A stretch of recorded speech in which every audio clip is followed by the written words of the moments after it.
Hey guys, this side CACM में Ashutosh Lata from Jaipur Rajasthan for you all. So guys, स्वागत है आप सभी लोगों का लाटा प्रोफेशनल एकेडमी के प्लेटफॉर्म पर, जहां पर कॉस्टिंग आसान है। दोस्तों, आज के इस सेशन में ऑल्दो आपने ऑलरेडी देख लिया है कि कौन सा टॉपिक कर रहे हैं, तो आज हम लोग आप लोगों के साथ डिस्कस करने वाले हैं गेम थ्योरी का टॉपिक, जो कि मैं आप लोगों के साथ पूरा properly with notes and with questions सब कुछ कवर अप करूंगा। डोंट वरी, आप लोगों को हर एक एग्जांपल के साथ मैं यूं कहूं कि इसको आप गेम थ्योरी का रिवीजन सेशन भी मान सकते हो और इसको फास्ट ट्रैक कोर्स भी मान सकते हो, क्योंकि मैं इसमें इतना एग्जॉस्टिव कवरेज आप लोगों के साथ लेकर के चलूंगा। हर एक मेथड को समझाने के लिए कुछ एग्जाम्पल्स आप लोगों के साथ डिस्कस करूंगा, तो आप लोगों को ये पूरा पावर पैक सेशन रहेगा आप लोगों के गेम थ्योरी के ऊपर। आपको गेम थ्योरी का अगर कुछ भी नहीं आता तो भी मैं आपको बता दूं, ये जो सेशन जो कि समवेयर आपका 1.5 से 2 घंटे का सेशन रहेगा, अगर आपने ये देख लिया तो गेम थ्योरी में आपका सिंगल मार्क्स भी कट नहीं होने दूंगा, इतना मैं आपको अश्योर कर सकता हूं। दोस्तों, ये बेसिकली आप लोगों को पता है हम लोग क्या कर रहे हैं, हम लोग कर रहे हैं क्वांटिटेटिव टेक्निक्स, क्यूटी का पार्ट जिसे हम लोग बोलते हैं। तो क्वांटिटेटिव टेक्निक जो कि आपकी यूज होगी किसके लिए, डिसीजन मेकिंग के लिए। तो यहां पर भी अगेन इस पर्टिकुलर टॉपिक की मैं बात करूं, जैसा कि नाम से समझ में आ रहा है गेम थ्योरी, इसका मतलब कहीं ना कहीं कुछ गेम से रिलेटेड कुछ चीज यहां पर रहेगी। दोस्तों, आप लोगों को आइडिया है गेम के बारे में बहुत अच्छे से, जैसे कि क्रिकेट का गेम है, 2 टीमों के बीच में होता है। कुछ ऐसे गेम है जैसे जो कि 2 से ज़्यादा प्लेयर्स के बीच में होता है। तो यहाँ पर 2 से ज़्यादा प्लेयर्स, जैसे कि लूडो आपके 2 से ज़्यादा प्लेयर्स के बीच में होता है। तो इसी तरीके से हम लोग यहाँ पर भी कुछ गेम्स के ऊपर कुछ डिस्कशन करेंगे और इनके बारे में एक एक चीज़ें मैं आपको समझाऊंगा। मैं आपको बता दूं, अगर आपको किसी जगह पर ऐसा भी लगने लगे ना कि यार सर हमें ये वाला पर्टिकुलर टॉपिक समझ में नहीं आ रहा, आप बस शांत होकर के इस पूरे लेक्चर को देख लेना। मैं आपको बता रहा हूं, आपका 1% भी डाउट मैं आप लोगों के लिए पेंडिंग नहीं छोड़ूंगा। गेम थ्योरी से अगर क्वेश्चन आएगा तो 7 आउट ऑफ 7 मार्क्स आपको मिलेंगे, इतना मैं आपको अश्योर कर सकता हूं।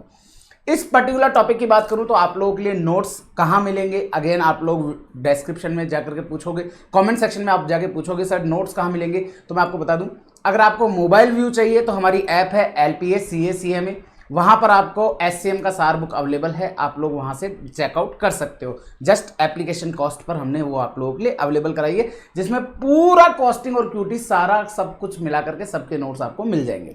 दूसरी बात, आपको अगर इसका हार्ड कॉपी चाहिए, मल्टी कलर्ड बुक है, तो आपको at printing cost plus courier charges पर lpscacma.com पर अवेलेबल है, आप वहां से डायरेक्टली बाय कर सकते हैं। आइए जी, अब हम लोग इसके बारे में डिस्कशन करते हैं।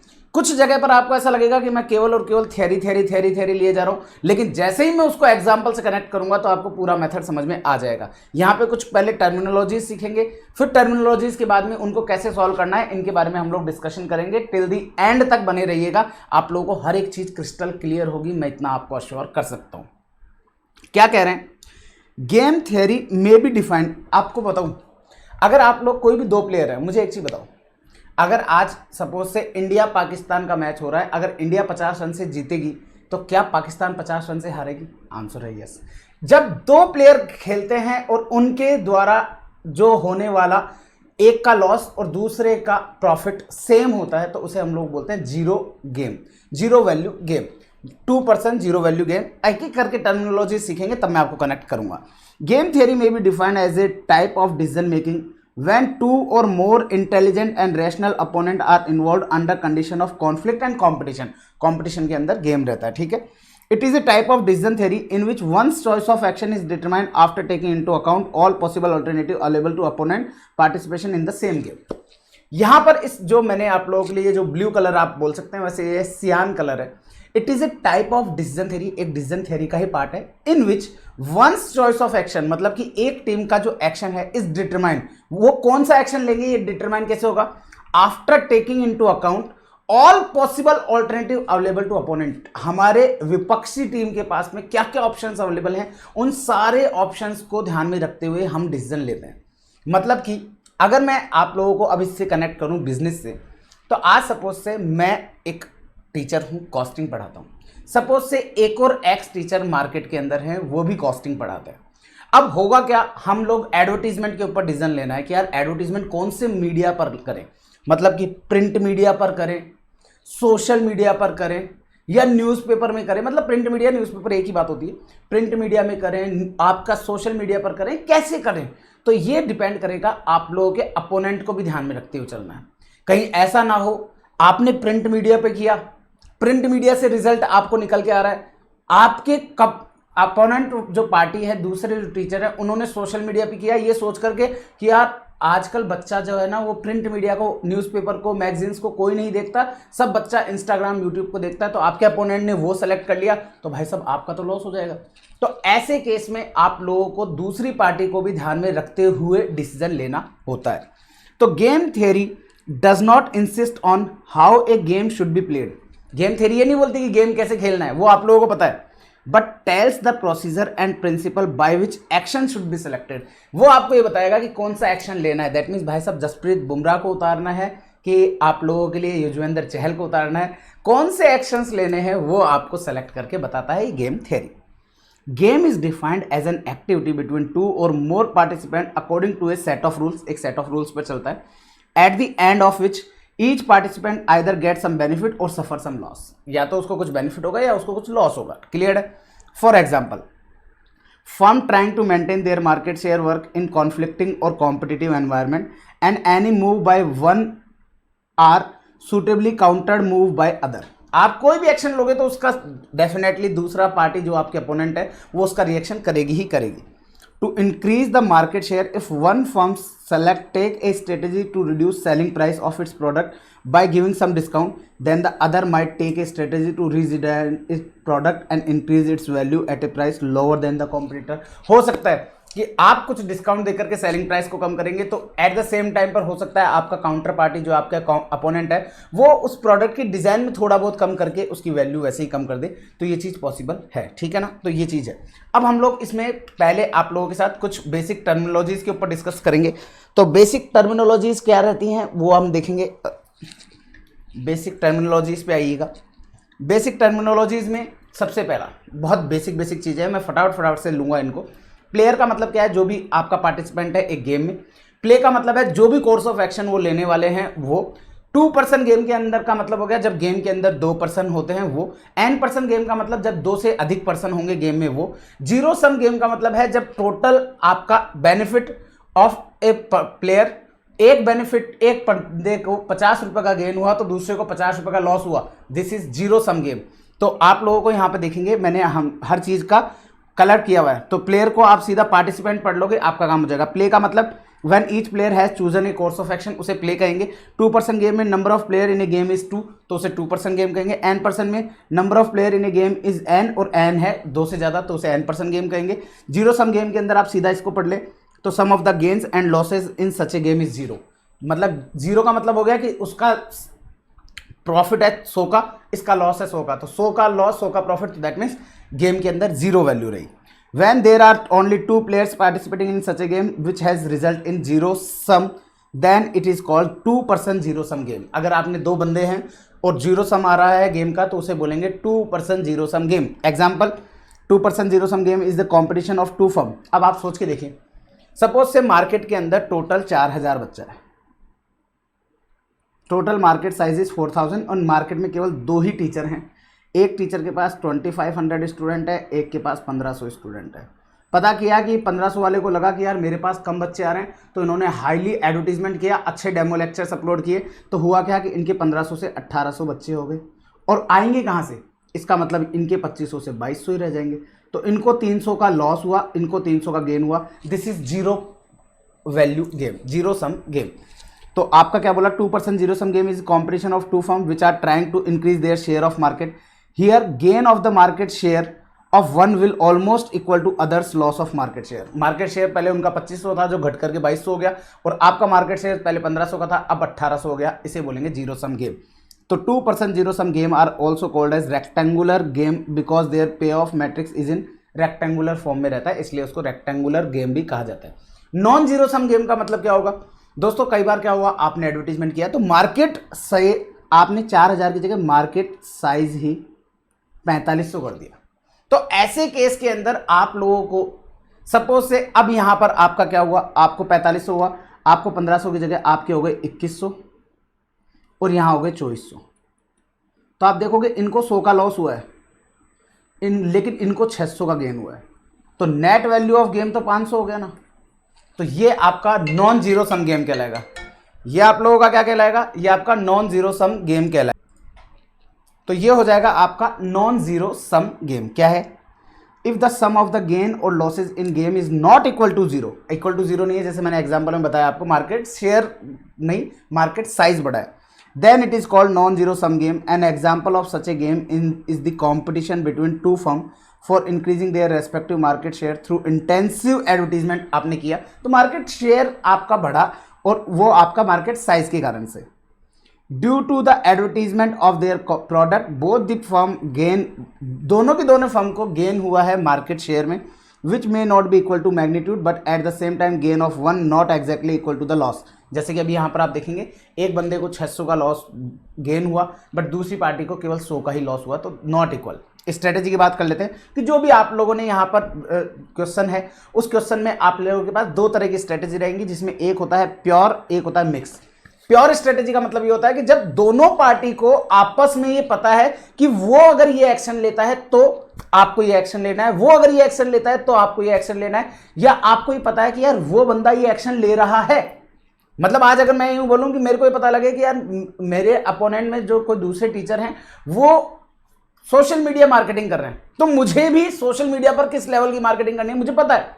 This is your pure strategy. But आपको नहीं पता कि यार सामने वाला पार्टी क्या क्या स्ट्रेटेजीज अपना रहा है, तो वो होगी मिक्स्ड स्ट्रेटेजी। ध्यान से सुनिएगा।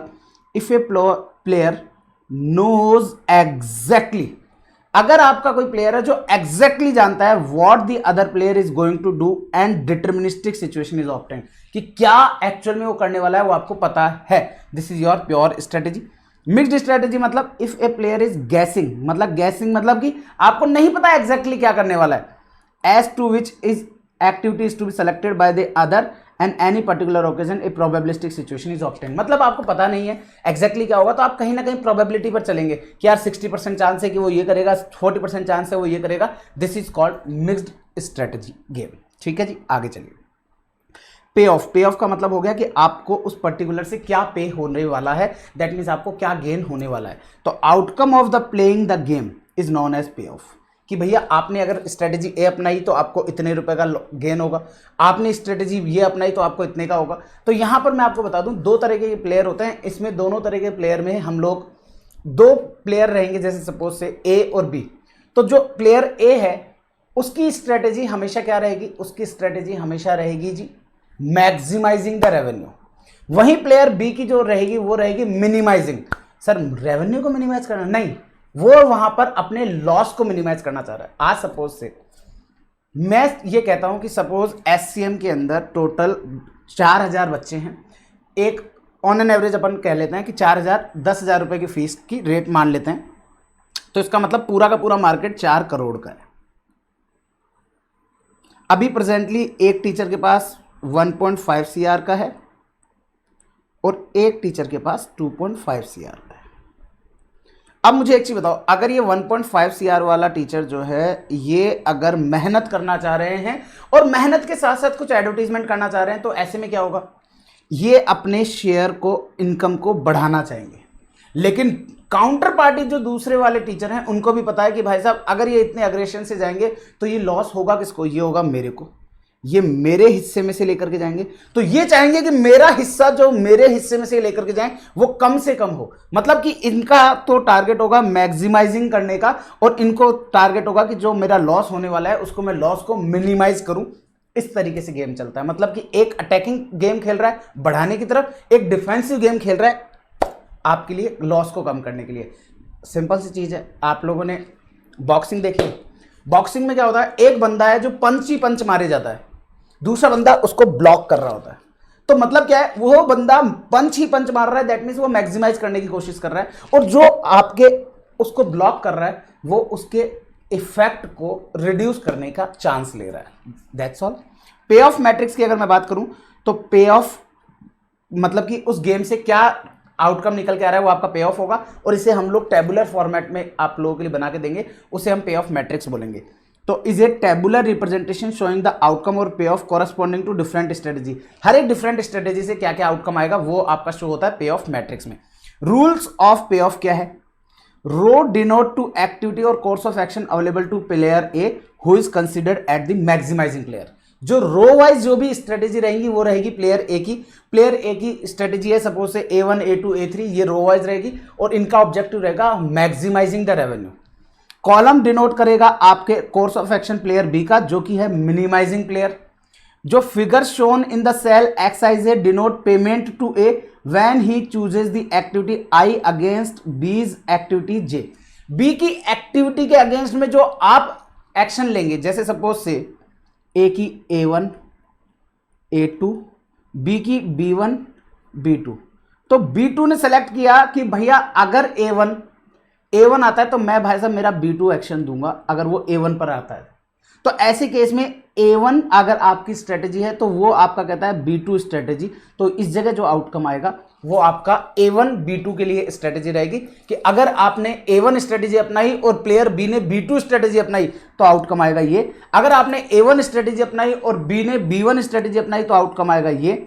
अगर आपने A2 स्ट्रेटेजी अपनाई और बी ने B1 स्ट्रेटेजी अपनाई तो ये, और आपने A2 स्ट्रेटेजी अपनाई और बी ने B2 स्ट्रेटेजी अपनाई तो ये आउटकम आएगा आप लोगों का। क्लियर है? आगे चलिए। For a 2% zero sum game any cell entry to the player B's pay of matrix will be negative to the corresponding cell entry of A's matrix so that the sum of the pay of matrix of 2 is ultimately 0।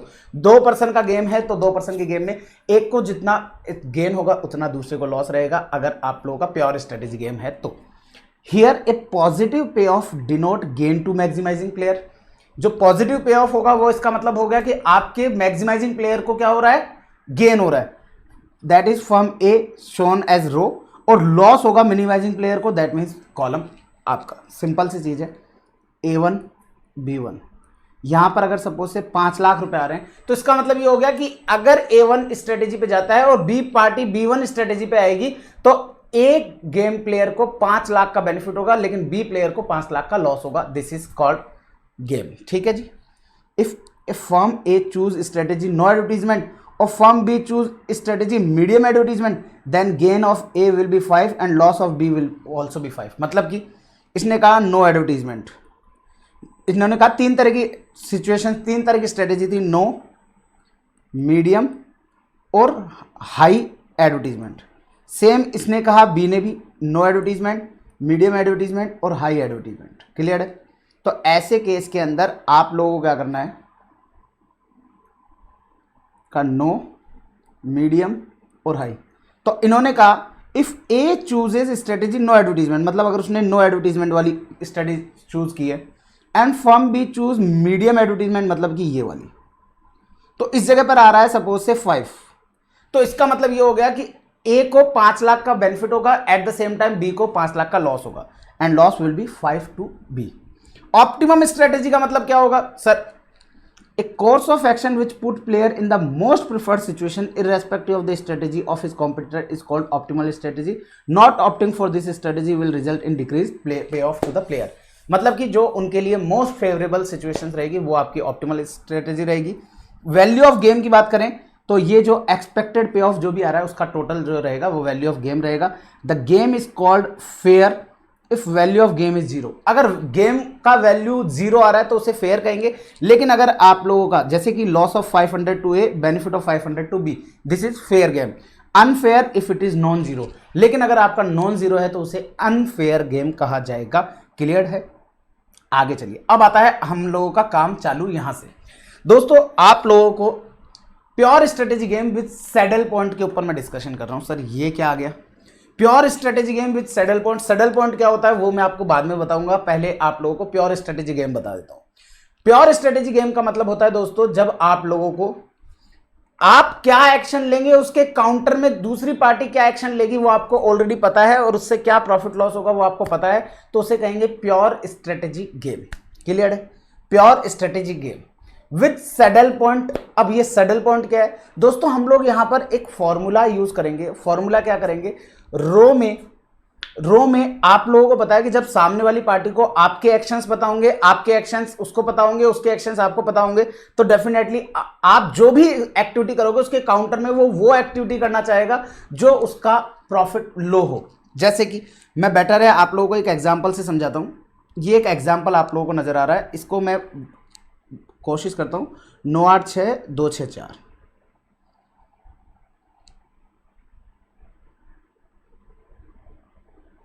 9 8 6 2 6 4। क्या यही example था क्या? एक बार मैं वापस से check कर लेता हूँ।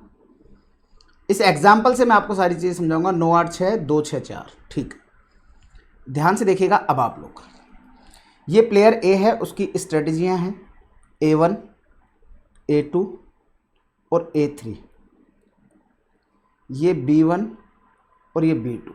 अब ध्यान से सुनना, यहां प्योर स्ट्रेटेजी गेम से मतलब ये होता है दोस्तों, आप A1 स्ट्रेटेजी लेके आओगे तो B के पास दो ऑप्शन रहेंगे, B1 और B2। आप A1 स्ट्रेटेजी लेके आओगे तो B के पास दो ऑप्शन रहेंगे कि वो B1 स्ट्रेटेजी पे भी जा सकता है और B2 स्ट्रेटेजी पे भी जा सकता है। लेकिन मुझे एक चीज बताओ, जब आपको ये पता होगा,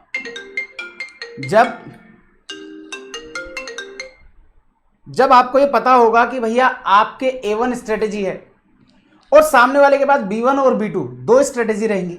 लेकिन मुझे एक चीज बताओ, आप यहां से आपने सेलेक्ट किया, A सेलेक्ट करता है A1, ए ने कहा कि मैं A1 स्ट्रेटेजी पे जाऊंगा। Hand to hand same time पर आपने मारा पंच A1 का, सामने वाला उसको ब्लॉक करना चाहेगा, मतलब उसके इफेक्ट को कम करना चाहेगा कि भैया पंच सीधा मुंह पे नहीं लगना चाहिए। A is the maximizing player and B is minimizing player. उसका टारगेट होगा कि मैं आपके इफेक्ट को मिनिमाइज करूं। तो जैसे ही आप A1 करोगे तो B क्या बोलेगा, साहब मैं आपके लिए B2 लेके आऊंगा। क्यों? इससे आपको गेन केवल 2 का ही होगा और मेरे को लॉस केवल 2 का होगा। ध्यान से सुनना, अगर आप A1 से लेके आए और उसने B1 ले आया तो भाई साहब 9 का गेन हो जाएगा आपको और उसको 9 का लॉस हो जाएगा। लेकिन क्योंकि ये प्योर स्ट्रेटेजी गेम है, प्योर स्ट्रेटेजी गेम का मतलब ये होता है दोस्तों, आपको पता है कि सामने वाले की क्या एक्शन है। तो हैंड टू हैंड ऐसे केस में जब प्योर स्ट्रेटेजी गेम है और आपका एक्शन A1 है तो सामने वाला क्या कहेगा, आपके उसके इफेक्ट को मिनिमाइज करने की कोशिश करेगा। तो आपने जैसे ही A1 स्ट्रेटेजी अडॉप्ट करी तो B पार्टी जो है वो अडॉप्ट क्या करेगी, वो B2 अडॉप्ट करेगा। क्यों? क्योंकि B1 और B2 में से उसको होने वाला लॉस B2 में कम है। इसे हम लोग कहेंगे रो ऑड। क्या कहेंगे दोस्तों? इसे हम कहेंगे रो ऑड्स। जिसे आपने क्या किया, अल्टीमेटली इस रो में जो भी आ रहा है उसका मिनिमम आपने लिया। क्या लिया? उसका मिनिमम आपने लिया। क्यों मिनिमम क्यों लिया? क्योंकि जैसे ही आप A1 पे जाओगे तो आपका जो प्लेयर B है वो प्लेयर B क्या करना चाहेगा, आपके इस इफेक्ट को मिनिमाइज करना चाहेगा। तो इसके लिए रो हो जाएगा 2। आप अगर A2 पर जाओगे तो क्या होगा, सर A2 पे अगर हम जाते हैं तो वो अगेन इसके इफेक्ट को कम करने के लिए वो जाएगा B2 पर 6। आप अगर A3 पर जाओगे तो अगेन इसके इफेक्ट को कम करने के लिए हो जाएगा 4 पर, तो आएगा 4। अब ये तो हो गया इसका। अब आप ध्यान से सुनिए, वहीं अगर हम बात करें कॉलम की, तो अगर B जो है वो B1 स्ट्रेटेजी पे जाता है तो A क्या चाहेगा, सर B1 अगर B स्ट्रेटेजी पे जाएगा तो A चाहेगा कि मैं उस B1 स्ट्रेटेजी में जो सबसे ज्यादा मुझे गेन हो मैं केवल उसको सेलेक्ट करूं। तो अब A के पास ऑप्शन था कि वो 9 का गेन भी ले सकता है, 8 का गेन भी ले सकता है और 6 का गेन भी ले सकता है। लेकिन मुझे एक चीज बताओ, अगर आपको ये पता है कि वो B1 स्ट्रेटेजी पे जाएगा तो आपके पास 3 ऑप्शन है, आप इन 3 में से कौन सा ऑप्शन अडॉप्ट करना चाहोगे? ऑब्वियस सी बात है सर, जो हम मैक्सिमम गेन ले सकते हैं वो। तो इस केस के अंदर आपके लिए B1, जैसे ही आपने B1 स्ट्रेटेजी अडॉप्ट करी तो B1 स्ट्रेटेजी अडॉप्ट करते ही आपका A बोलेगा कि साहब मैं मेरी A1 स्ट्रेटेजी फेंकूंगा, तो उससे आपको आएगा 9। उस केस में वो अपना 9 का प्रॉफिट लॉस, आपके लॉस को वो मैक्सिमाइज करना चाहेगा, वो आपके लॉस को मैक्सिमाइज करना चाहेगा ताकि वो खुद का गेन मिनिमाइज कर सके, खुद के गेन को मैक्सिमाइज कर सके। क्लियर? अगर आपने B2 स्ट्रेटेजी पे गए तो क्या होगा सर, B2 स्ट्रेटेजी पर जाओगे तो आपके पास सर, आपने B2 पर अगर जाओगे तो A कहेगा कि मैं A2 पर जाऊंगा। क्यों? क्योंकि वहां पर उसको सबसे ज्यादा गेन है, तो वो आएगा 6।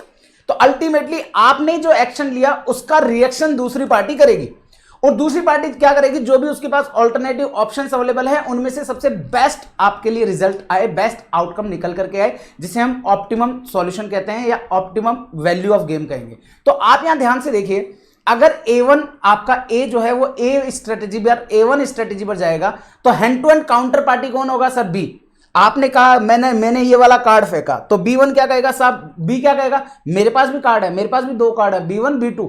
आपने A1 कार्ड फेंका तो मैं अब आपके गेन को मिनिमाइज करूंगा, आपके गेन को मिनिमाइज करूंगा। तो गेन मिनिमाइज कब होगा सर, 2 पर। सेम इस तरह A2 फेंका तो किस पर, 6 पर। A3 फेंका तो किस पर, 4 पर। अब ध्यान से सुनना, अब आपके पास ए के पास गेन करने का ये 3 ऑप्शन है। मुझे एक चीज बताओ, ए चाहे तो 2 का गेन ले सकता है, ए चाहे तो 6 का गेन ले सकता है, ए चाहे तो 4 का गेन ले सकता है। आप मुझे बताओ कि ए कौन सा गेन लेना चाहेगा, क्योंकि रो क्या होता है, मैक्सिमाइजिंग प्लेयर का होता है। तो कौन सा गेन लेना चाहेगा सर? ऑब्वियस सी बात है, इन तीनों में से जो सबसे हाईएस्ट है वही गेन वो लेना चाहेगा।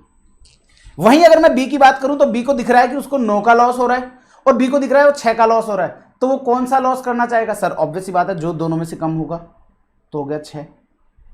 दोस्तों ये जो 6 हमने यहां पर, ये सारे क्या थे सर? 2 मिनिमम था, 6 इस रो का मिनिमम था, 4 इस रो का मिनिमम था। और हमने क्या किया, इन सब रो का जो मैक्सिमम है वो हमने सेलेक्ट किया, क्योंकि हमारे पास जो भी ऑप्शंस अवेलेबल हैं उन सारे ऑप्शंस में से जो हाईएस्ट ऑप्शन हमारे पास अवेलेबल होगा हम उसको सेलेक्ट करेंगे। और दोस्तों इस वैल्यू को हम कहते हैं मैक्सिमिन।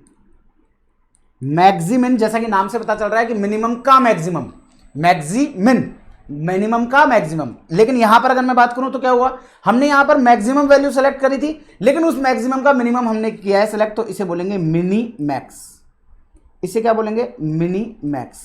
और दोस्तों रही बात सैडल पॉइंट की, तो सैडल पॉइंट आपका एग्जिस्ट करेगा जब mini max is equal to maximin होगी। अगर मिनी मैक्स और मैक्सिमिन बोथ आर सेम तो इसे बोलेंगे सैडल पॉइंट, और यही हो जाएगा वैल्यू ऑफ गेम। और यही हो जाएगा वैल्यू ऑफ गेम। तो आप चाहो तो देख सकते हो, इसका मतलब A2 B2 स्ट्रेटेजी जो रहेगी वो आपकी सबसे ऑप्टिमल स्ट्रेटेजी रहेगी पूरे गेम के अंदर। चाहो तो चेक कर लो। क्यों? क्योंकि इस जगह से A1 को सबसे हाईएस्ट जो पॉसिबल उसको हो सकता है गेन वो 6 का होगा, और इस जगह से B2 को जो हाईएस्ट पॉसिबल लॉस है वो आपका 6 का रहेगा। क्लियर है सर? बी को तो 2 का भी तो लॉस हो सकता है, इसको 9 का भी तो गेन हो सकता है। भैया प्योर स्ट्रेटेजी गेम है। आप जैसे ही 9 का गेन लेने जाओगे वो हैंड टू हैंड B2 फेंक देगा तो आपको 2 का ही लॉस गेन होगा, और जब आप 2 का गेन लेने जाओगे वो हैंड टू हैंड A2 फेंक देगा तो वो 6 का ले जाएगा। इसे बोलते हैं सैडल पॉइंट। उम्मीद करता हूं क्लियर है। मैंने क्या किया, मैंने सारे रो में से जो मिनिमम है वो लिया। सर मिनिमम क्यों लिया? क्योंकि आप जैसे ही कोई स्ट्रेटेजी अडॉप्ट करोगे तो आपका जो दूसरा प्लेयर है वो दूसरा प्लेयर आपके गेन को मिनिमम करना चाहेगा। तो हमने रो ओड्स निकाला, जिसे हमने minimum value of the row निकाली। सेम टाइम पर अगर आप कॉलम की बात करें तो आप चाहोगे कि भाई साहब हम हमारा लॉस को मिनिमम करें, आपके लॉस को आप मिनिमम करोगे, लेकिन एट द सेम टाइम ए क्या चाहेगा, वो अपने गेन को मैक्सिमाइज करे। तो इस रो में सबसे मैक्सिमम वो क्या कहेगा, साहब मैं 8-1 पे जाऊंगा। तो ऐसे करके आपने यहां पर मैक्सिमम वैल्यू निकाली। तो ये आपके पास पॉसिबल गेन्स थे कि 2 का भी गेन हो सकता है, 6 का भी हो सकता है, 4 का भी हो सकता है। कौन सा गेन लेना चाहोगे? ऑब्वियस बात है सर, आपको कोई कहे कि 100 रुपए भी मिल सकते हैं, 200 रुपए भी मिल सकते हैं, 500 रुपए भी मिल सकते हैं, तो आप कौन सा रुपए लेना चाहोगे? ऑब्वियसली सर हम 500 रुपए ही लेना चाहेंगे, तो जो मैक्सिमम है पॉसिबल्स में उनका, तो इसे हम कहेंगे मैक्सिमम वैल्यू। और यहां पर अगर आपको कोई कहे कि 900 का भी लॉस हो सकता है, 600 का भी लॉस हो सकता है, तो आप कौन सा लॉस लेना चाहोगे? ऑब्वियसली बात है सर 600 का लॉस लेना चाहेंगे इन कंपेरेटिव टू 900। तो हमने ये इसे मिनिमैक्स कहेंगे, और मिनिमैक्स और मैक्सिमम वैल्यू अगर सेम है तो उसे हम लोग कहेंगे सैडल पॉइंट। और ये जो सैडल पॉइंट जो जिस वैल्यू पे आया है इसी को हम कहते हैं वैल्यू ऑफ गेम। क्या कहते हैं दोस्तों? Value of game. अब आ जाइए, अब हम इसके नोट्स इजीली डिस्कस कर सकते हैं। आइए, pure strategy game are solved by using maximin and minimax criteria से सॉल्व होता है। The maximizing player whose strategy are shown along with the row pay of matrix. Pay of matrix में जिसकी रो में होती है वो मैक्सिमाइजिंग प्लेयर होता है। Arrive at his optimal strategy on the basis of maximin criteria. वो मैक्सिमिन क्राइटेरिया से अपना रेवेन्यू मैक्सिमाइज करेगा, और मिनिमाइजिंग प्लेयर जो है वो मिनिमैक्स क्राइटेरिया से करेगा। अब सर ये मैक्सिमिन मिनिमिन ये क्या है सर? तो गेम इज सॉल्व मैक्सिमिन और मिनिमैक्स वैल्यू आर इक्वल। तो जैसे ही गेम कब सॉल्व होगा, जब मैक्सिमिन और मिनिमम वैल्यू इक्वल रहेगी तब। अब ये मैक्सिमिन वैल्यू क्या होती है वो देखो, तो find minimum value in each row of the given pay of matrix, वही हमने किया, मिनिमम वैल्यू निकाली। The denotes minimum possible gain against each strategy of maximizing player. ये आपके लिए मिनिमम पॉसिबल गेन होगा आपकी स्ट्रेटेजी पर, और मैक्सिमम वैल्यू रहेगी उस सारे मिनिमम वैल्यू का मैक्सिमम। सेम इसके अपोजिट बात करें तो मैक्सिमम क्या रहेगी, मिनिमैक्स क्या रहेगा? मैक्सिमम वैल्यू हर रो में निकालेंगे। क्यों? ये डिनोट करता है मैक्सिमम पॉसिबल लॉस आपको, मिनिमाइजिंग प्लेयर को मैक्सिमम इतना लॉस हो सकता है, और उसका जो मैक्सिमम लॉस है उसका मिनिमम वैल्यू निकालोगे तो ये आएगा। Saddle point is said to exist when maximum और मिनिमैक्स वैल्यू इक्वल रहेगी, तो उसे सैडल पॉइंट कहेंगे। This saddle point is the position of such an element in the pay of matrix which is minimum in its row and maximum in its column. वो अपनी column में सबसे maximum रहेगी और आपके मिनिमम रहेगी आपके रो में। The saddle point is the solution और value of game strategy of two player corresponding to saddle point are the optimal strategy रहेगी जो भी आपके पर्टिकुलरली सैडल पॉइंट पर आ रही है। If there is more than one saddle point then more than one solution will be possible. अगर saddle point एक से ज़्यादा आ रहा है तो एक से ज़्यादा सॉल्यूशन पॉसिबल है। इस स्ट्रेटेजी में मैंने आप लोगों को बता दिया ये 6 मैक्सिमिन, ये मिनीमैक्स और ये आ रहा था यहाँ पर, तो हमने कह दिया A2 B2 strategy is optimal strategy रहेगी दोनों ही प्लेयर्स के लिए। क्लियर है? चलिए जी। If the table A is maximizing player strategy represented along with row and B is minimizing player strategy along with sub column, suppose the player A start the game knowing fully well the whatever strategy he adopt, B will select that particular counter strategy which will minimize the payoff। मैं already बता चुका हूँ, वो जो भी strategy अपनाएगा B चाहेगा कि उसके पे ऑफ को मिनिमाइज कर सकें। अगर A सेलेक्ट करता है A1 को तो B डेफिनेटली सेलेक्ट करेगा B2 को ताकि उसको केवल 2 का ही गेन हो। सिमिलरली अगर A सेलेक्ट करता है A2 को तो B जाएगा B2 पर ताकि उसका गेन 6 ही रहे। अगर A चाहेगा maximize gain possible by gaining maximum value among the row minimum, जितने भी रो मिनिमम है उसका सबसे मैक्सिमम होगा वो चाहेगा एंड मैक्सिमम वैल्यू कहेंगे। सिमिलरली B जो है वो उसके सारे लॉसेस पे वो चाहेगा कि वो जितने भी लॉस है उनके मिनिमम लॉस उसको मिले। We observe here that maximum and minimax value are equal to 6, hence there exist saddle point होगा क्योंकि दोनों सेम है। Also the value of corresponding to A2 B2, this means optimal strategy A के लिए A2 रहेगी और B के लिए B2 रहेगी। वैल्यू ऑफ गेम 6 रहेगा, आपके प्लस का 6 रहेगा A के लिए और माइनस का 6 रहेगा B के लिए, which means game is zero sum game. Clear है? A को 6 का गेन होगा, B को 6 का लॉस होगा। क्लियर है? ये तो हो गई बात जब आपका प्योर स्ट्रेटेजी गेम है। सर हमें कैसे पता चलेगा प्योर स्ट्रेटेजी? क्वेश्चन खुद बोलेगा।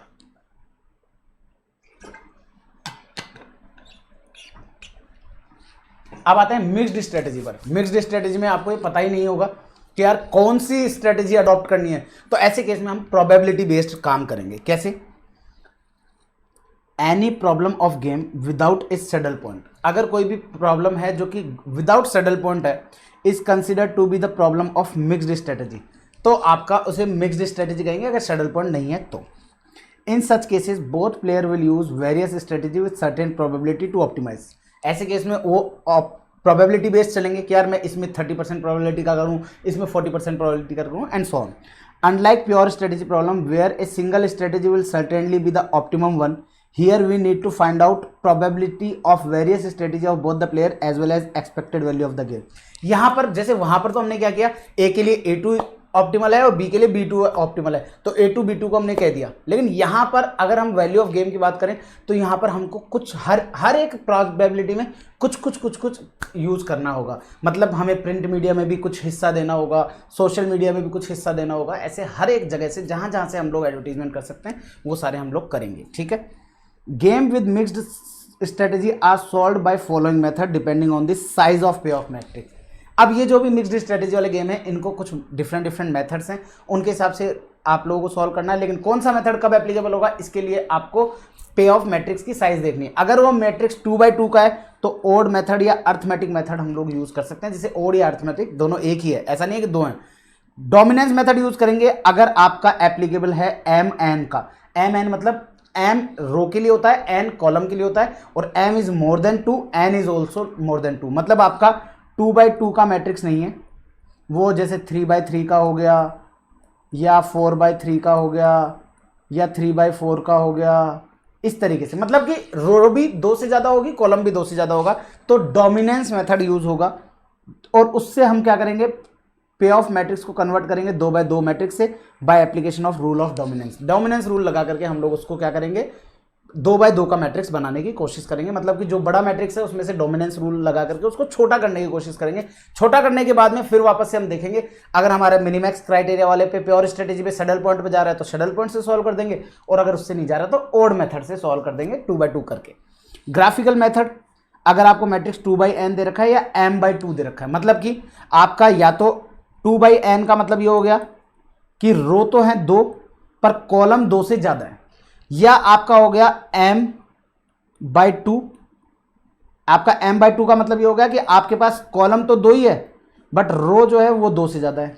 तो ऐसे केस में मतलब ऐसा नहीं होगा कि रो भी 2 से ज्यादा है कॉलम भी 2 से ज्यादा है, तब ग्राफिकल नहीं लगेगा। उस केस में फिर हमारे पास केस कहां जाएगा, वो फिर हम लोग सिंप्लेक्स मेथड से लेकर के जाएंगे लीनियर प्रोग्रामिंग के अंदर। ठीक है, तो ये 3 मेथड हमारे को इस पूरे लेक्चर में डिस्कस करने हैं। आइए एक एक मेथड पर चलते हैं। ओड मेथड, सबसे पहले आता है odd method. Odd method is applicable if and only if. मैंने ध्यान से देखिएगा, इफ एंड ओनली इफ को मैंने रेड पेन भी यूज किया है, बोल्ड भी किया है। क्यों? जब पे ऑफ मैट्रिक्स 2/2 का साइज होगा तो ही ओड मेथड लगेगा। Odd are nothing but the magnitude that is without sign ignoring negative sign. ये बहुत इंपॉर्टेंट पॉइंट है। Odds are nothing but the magnitude without sign और ignoring negative sign if any. Sir ये क्या है? Magnitude क्या है? दोस्तों मैग्नीट्यूड का मतलब ये होता है, आप अगर जैसे आपके पास A1 स्ट्रेटेजी भी है, A2 स्ट्रेटेजी भी है। सपोज से यहाँ 5 है, यहाँ 4 है, यहाँ 6 है, यहाँ 8 है। तो आप अगर A1 स्ट्रेटेजी भी जाओगे तो इसका मतलब ये हो गया कि आप A2 स्ट्रेटेजी पर नहीं जा सकते। तो इसका मतलब जो आप A2 स्ट्रेटेजी का जो डिफरेंस है, 6 और 8 का जो डिफरेंस है, दैट मीन्स 2, ये आपके लिए as a kind of opportunity हो गई कि हाँ जी आप ये गेन कर सकते थे। लेकिन अगर आप A2 पर जाओगे तो क्या होगा? आप A1 पर नहीं जा सकते। तो 5 और 4 का गैप, तो ये इसकी अपॉर्चुनिटी 1 हो जाएगी। आपको अल्टीमेटली क्या करना है? A1 के लिए इसका और इसका गैप, मतलब कि B1 और B2 का गैप आपको लेना है। B1 और B2 का गैप लेना है आपको, सॉरी B2 और ये रहेगा आपका B11, ये रहेगा B21, ये रहेगा B12, ये रहेगा B22। ये क्या हुआ सर? ये यहां पर 1 जो लिखा है इसका मतलब फर्स्ट रो फर्स्ट कॉलम, 2 लिखा है इसका मतलब आपके लिए ये होगा सेकंड कॉलम फर्स्ट रो। तो यहाँ पे मतलब मेरे को इस जगह पे जो लिखना है वो रो के हिसाब से लिखना है। मैंने ऑल दो फिर भी गलत ही लिखा है, ठीक है। तो वो आपका जो पहला वाला रहेगा वो आपका रो का रहेगा और दूसरा वाला आपका कॉलम का रहेगा, ठीक है ना। मतलब ये 1 होगा, ये आपका 1 होगा, ये आपका 2 होगा और ये आपका 2 होगा। मतलब कि पहले अक्षर जो आएगा, पहला वाला जो आपका न्यूमेरिक वर्ड है, दैट मीन्स न्यूमेरिक जो है वो आपका वो रहेगा 1, दैट डिनोट्स फॉर रो। तो आप देखोगे यहाँ पे 1 लिखा है, इसका मतलब फर्स्ट रो फर्स्ट कॉलम। 1 मतलब फर्स्ट रो सेकंड कॉलम। यहाँ पर आ गया second row first column, second row second column, ये हो गया 2 तो आपको यहाँ पे क्या करना है? ओड आपको क्या निकालना है? मैग्नीट्यूड निकालना है। तो A1 का अगर आप मैग्नीट्यूड या A2 का मैग्नीट्यूड की बात करें तो क्या होगा? आपको यहाँ पर क्या करना है? A1 अगर आप अडॉप्ट करते हो तो इसका मतलब आप A2 अडॉप्ट नहीं कर पाओगे। तो A2 में जो है 21 - 22, दैट मीन्स आपका सेकंड रो फर्स्ट कॉलम और सेकंड रो सेकंड कॉलम का जो गैप है वो आपको यहाँ पर लिखना है। और first row first column second, first row second column, उसका गैप यहाँ लिखना है। सेम इस तरह से कॉलम की बात करें तो कॉलम के अंदर आप अगर इस वाले B1 को सेलेक्ट करते हो तो B2 सेलेक्ट नहीं कर पाओगे। तो आपको B2 के दोनों का डिफरेंस लिखना है, उसको यहाँ लिख देना है। B1 का डिफरेंस लिखना है, उसको यहाँ लिख देना है। इसे हम लोग कहेंगे मैग्नीट्यूड। क्या बोला दोस्तों? अगर ये माइनस में आ रहे हैं इन केस तो आपको उसको प्लस में लिखना है, ये ध्यान रखिएगा। क्लियर है? आइए अभी हम लोग एग्जाम्पल से करेंगे, तभी आपको चीजें समझ में आएगी, तभी आपको पूरा क्लियर हो पाएगा। Odd method is applicable only at if of the difference of the element of various row and column. Method of calculating odd कैसे कैलकुलेट होंगे ध्यान रखिएगा। Compute magnitude of the difference in cell entry 1 and 1 का डिफरेंस निकालो। ये कहां से आएंगे? First row first column, first row second column of the first row and place it against second row. First row के आगे निकालो, मतलब जैसे कि मैंने बोला A1 A2, यहाँ 5, यहाँ 4, यहाँ 8, यहाँ आपका 9, या 9 नहीं मैं 10 लिख देता हूँ। तो आप देखोगे आपको क्या करना है? 5 और 4 का गैप निकालना है। कितना आया सर? 1, और लिखना है इसको सेकंड रो के आगे। 8 - 10, सर माइनस का 2 आएगा। मैंने कहा माइनस के साइन को इग्नोर करना है, इसको यहाँ पे 2 लिखना है। क्लियर है क्या? क्लियर है? बस यही आपको काम करना है। इसे बोलते हैं मैग्नीट्यूड। सेम इसी तरीके से आप लोगों को कॉलम में करना है। सर 2 से ज़्यादा हो तो, मैं कहा 2 से ज़्यादा होंगे तो ओड मेथड एप्लीकेबल ही नहीं होगा। Compute magnitude of difference in the cell entry 21 22 of the second row निकालोगे और उसको फर्स्ट रो के आगे लिख दोगे। सेम इसी तरह से कॉलम के अंदर करोगे। 1 1 2 1 का फर्स्ट कॉलम का कैलकुलेट करोगे, सेकंड कॉलम के आगे लिख दोगे। सेकंड कॉलम का कैलकुलेट करोगे, फर्स्ट रो के आगे लिख दोगे। हो गया डाउन डन। अब आपको क्या करना है? Ensure that the sum of the difference calculated for the row is equal to that for the column. आप चाहो तो डिफरेंस निकाल के देख लो। आप यहाँ पर 4 और 10 का गैप निकालोगे तो आएगा 6, इसको फर्स्ट कॉलम में लिख दिया। 5 और 8 का डिफरेंस निकालोगे तो ये आएगा 3, तो यहाँ पे लिख दिया। अब ये कह रहे हैं कि साहब इन दोनों के कॉलम का गैप निकाल दो। भाई साहब आप माइनस, ये आएगा माइनस का 6, ये आएगा आपका माइनस का 1। आपका यहाँ पर इन्होंने कहा कि जो आप इसके जो प्रोबेबिलिटी निकालोगे वो दोनों के इक्वल, आपका रो का और कॉलम का इक्वल आएगा, ठीक है, वो इक्वल ही आएगा। अभी एग्जाम्पल से पूरा अच्छे से क्लियर हो जाएगा। In other words sum of the difference calculated in step 1 step 2 should be equal to that of step 3 और स्टेप 4 में जो आएगा उससे क्लियर हो जाएगा। Only the magnitude of difference should be taken into account ignoring the negative sign. लेकिन ये ध्यान रखिएगा, only the magnitude of difference जो भी निकालेंगे should be taken into account, ignore negative sign. अगर नेगेटिव कोई भी आ रहा है, जैसे 4 में से 6 लेस किया था तो माइनस का 2 नहीं आएगा, उसको 2 ही लिखेंगे। जैसे कि ये प्लेयर है आपका x, इसके पास 2 स्ट्रेटेजी है x1 x2। प्लेयर है y, इसके पास 2 स्ट्रेटेजी है y1 y2। आपको इनके गेन्स दे रखे हैं कि इनका गेन आएगा a1, इसका गेन आएगा a2, इसका गेन आएगा b1, इसका गेन आएगा b2। आपको क्या करना है, स्टेप नंबर 1 को अब मैं इस एग्जांपल से क्लियर करता हूं। स्टेप नंबर 1 में जो हमने यहां पर लिखा वो क्या लिखा था, मैग्नीट्यूड निकालो आपका रो 1 का और उसको प्लेस कर दो रो 2 पर। तो रो 1 का क्या आएगा सर, a1 माइनस a2, और इसको प्लेस कर दो रो 2 में। फिर आप स्टेप 2 में आप b1 और b2 का डिफरेंस निकालो और इसे प्लेस कर दो रो 1 में।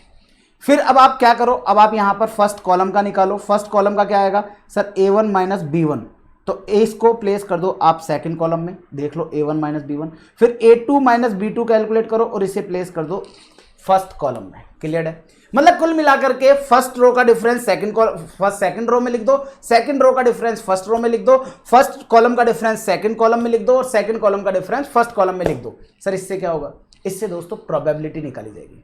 अब लेट्स से, अब इसके फॉर्मूला कैसे प्रोबेबिलिटी निकलेगी उसके लिए मैं आप लोगों के साथ एक एग्जांपल यूज करूंगा कि यहां पर सपोज से है 5, यहां पर है आपका सपोज से 3, यहां पर है सपोज से आपके लिए 3 और यहां पर है सपोज से आपके लिए 2। अब आप क्या करोगे सर, 5 में से 3 माइनस करना है। 5 में से 3 माइनस करोगे तो आएगा 2, और इस 2 को कहां लिख देना है, यहां। अब आपको 3 में से 2 माइनस करना है, आएगा 1, कहां लिख देना है, इसको यहां लिख देना है। अब फर्स्ट कॉलम में गैप निकालो, 5 माइनस 3 कितना आएगा सर 2, लेकिन लिख देना है इसको यहां। 3 में से 2 माइनस करोगे तो कितना आएगा सर 1, और उसको यहां लिख देना। क्लियर है, डन। आप चाहो तो चेक कर लो, 1 और 2 3, 1 और 2 3। क्लियर है। अब आपको क्या करना है, आपको यहां पर प्रोबेबिलिटी निकालनी है। इस x1 की प्रोबेबिलिटी निकालेंगे तो इसे हम बोलेंगे px1, x2 की प्रोबेबिलिटी निकालनी है तो इसे बोलेंगे px2, y1 की निकालनी है तो इसे बोलेंगे py1, y2 की निकालनी है इसे बोलेंगे py2। अब आप ध्यान से देखो, आपको यहां पे पता है कि यहां पर 1 आएगा, यहां 2 आएगा। आपको प्रोबेबिलिटी निकालनी है px1 की। px1 क्या है सर 1, तो 1 डिवाइडेड बाय 1 प्लस 2, प्रोबेबिलिटी आ जाएगी 1/3। और फिर इसकी क्या आएगी सर, ये 2 डिवाइड बाय 1 प्लस 2, तो ये आएगा 2/3, और इन दोनों का टोटल 1 के बराबर होगा। चाहो तो चेक कर लो, चाहो तो चेक कर लो। सेम इस तरीके से यहां पर आ जाएगी 1/3 और इसकी आ जाएगी 2/3।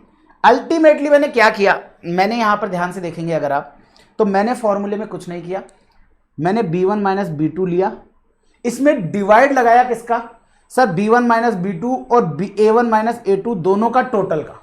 इसलिए फॉर्मूला आपको क्या है ना, याद करने में थोड़ा सा ऐसे लगेगा पता नहीं क्या है, इसीलिए मैंने आपको पहले एग्जांपल से कनेक्ट कराया ताकि आप लोगों को समझ में आए। अब मैंने यहां पे क्या किया, यहां अगर आप ध्यान से देखोगे तो मैंने इनकी प्रोबेबिलिटी निकालने के लिए, ये है 1 ये है 2, मैंने प्रोबेबिलिटी निकालने के लिए क्या किया सर, इसकी प्रोबेबिलिटी निकालने के लिए आपने 1 डिवाइडेड बाय 3 लिखा, इसकी प्रोबेबिलिटी निकालने के लिए 2 डिवाइडेड बाय 3 लिखा। अब आप अल्टीमेटली अगर आप चेक करते हो तो क्या हुआ है आपका, ध्यान से देखिएगा। 1 क्या है sir, b1 minus b2, b1 minus b2 divided by, और 3 क्या है sir, b1 minus b2 plus a1 minus a2। चाहो तो चेक कर लो, यही फॉर्मूला है, b1 minus b2 divided by b1 minus b2 plus a1 minus a2। Clear है। Same इसी तरीके से आप लोगों का हर एक का बन जाएगा। अगर आप इसका निकालोगे तो ये ऊपर आ जाएगा a1 माइनस a2, और डिवाइड में यही रहेंगे रो के लिए। लेकिन कॉलम के अंदर अगर बात करें तो कॉलम में क्या होगा sir, a2 minus B2 divided by A2 minus B2 plus ये A1 माइनस B1। ये लो, यही फॉर्मूला यहां पर है। A2 minus B2 divide by A2 minus B2 plus A1 minus B1, ये आपका फॉर्मूला हो जाएगा। इससे प्रोबेबिलिटीज निकल जाएगी। अब दोस्तों पता है क्या है, इन्होंने प्रोबेबिलिटीज निकाल दी। अब इनको पता नहीं मतलब क्या चूल मची है बच्चों को परेशान करने की, पहले तो प्रोबेबिलिटी निकलवा लेंगे। अब वैल्यू ऑफ गेम निकालने के लिए आपका सीधा सा काम ये होना चाहिए ना कि आप यहां से ये रही, इससे आपने इसको मल्टीप्लाई कर दिया Px1 से और इसको मल्टीप्लाई कर दिया Px2 से, वैल्यू ऑफ गेम आ जाना चाहिए। लेकिन ये कह रहे हैं नहीं साहब, हम लोग ना पूरी मेहनत वापस से कराएंगे।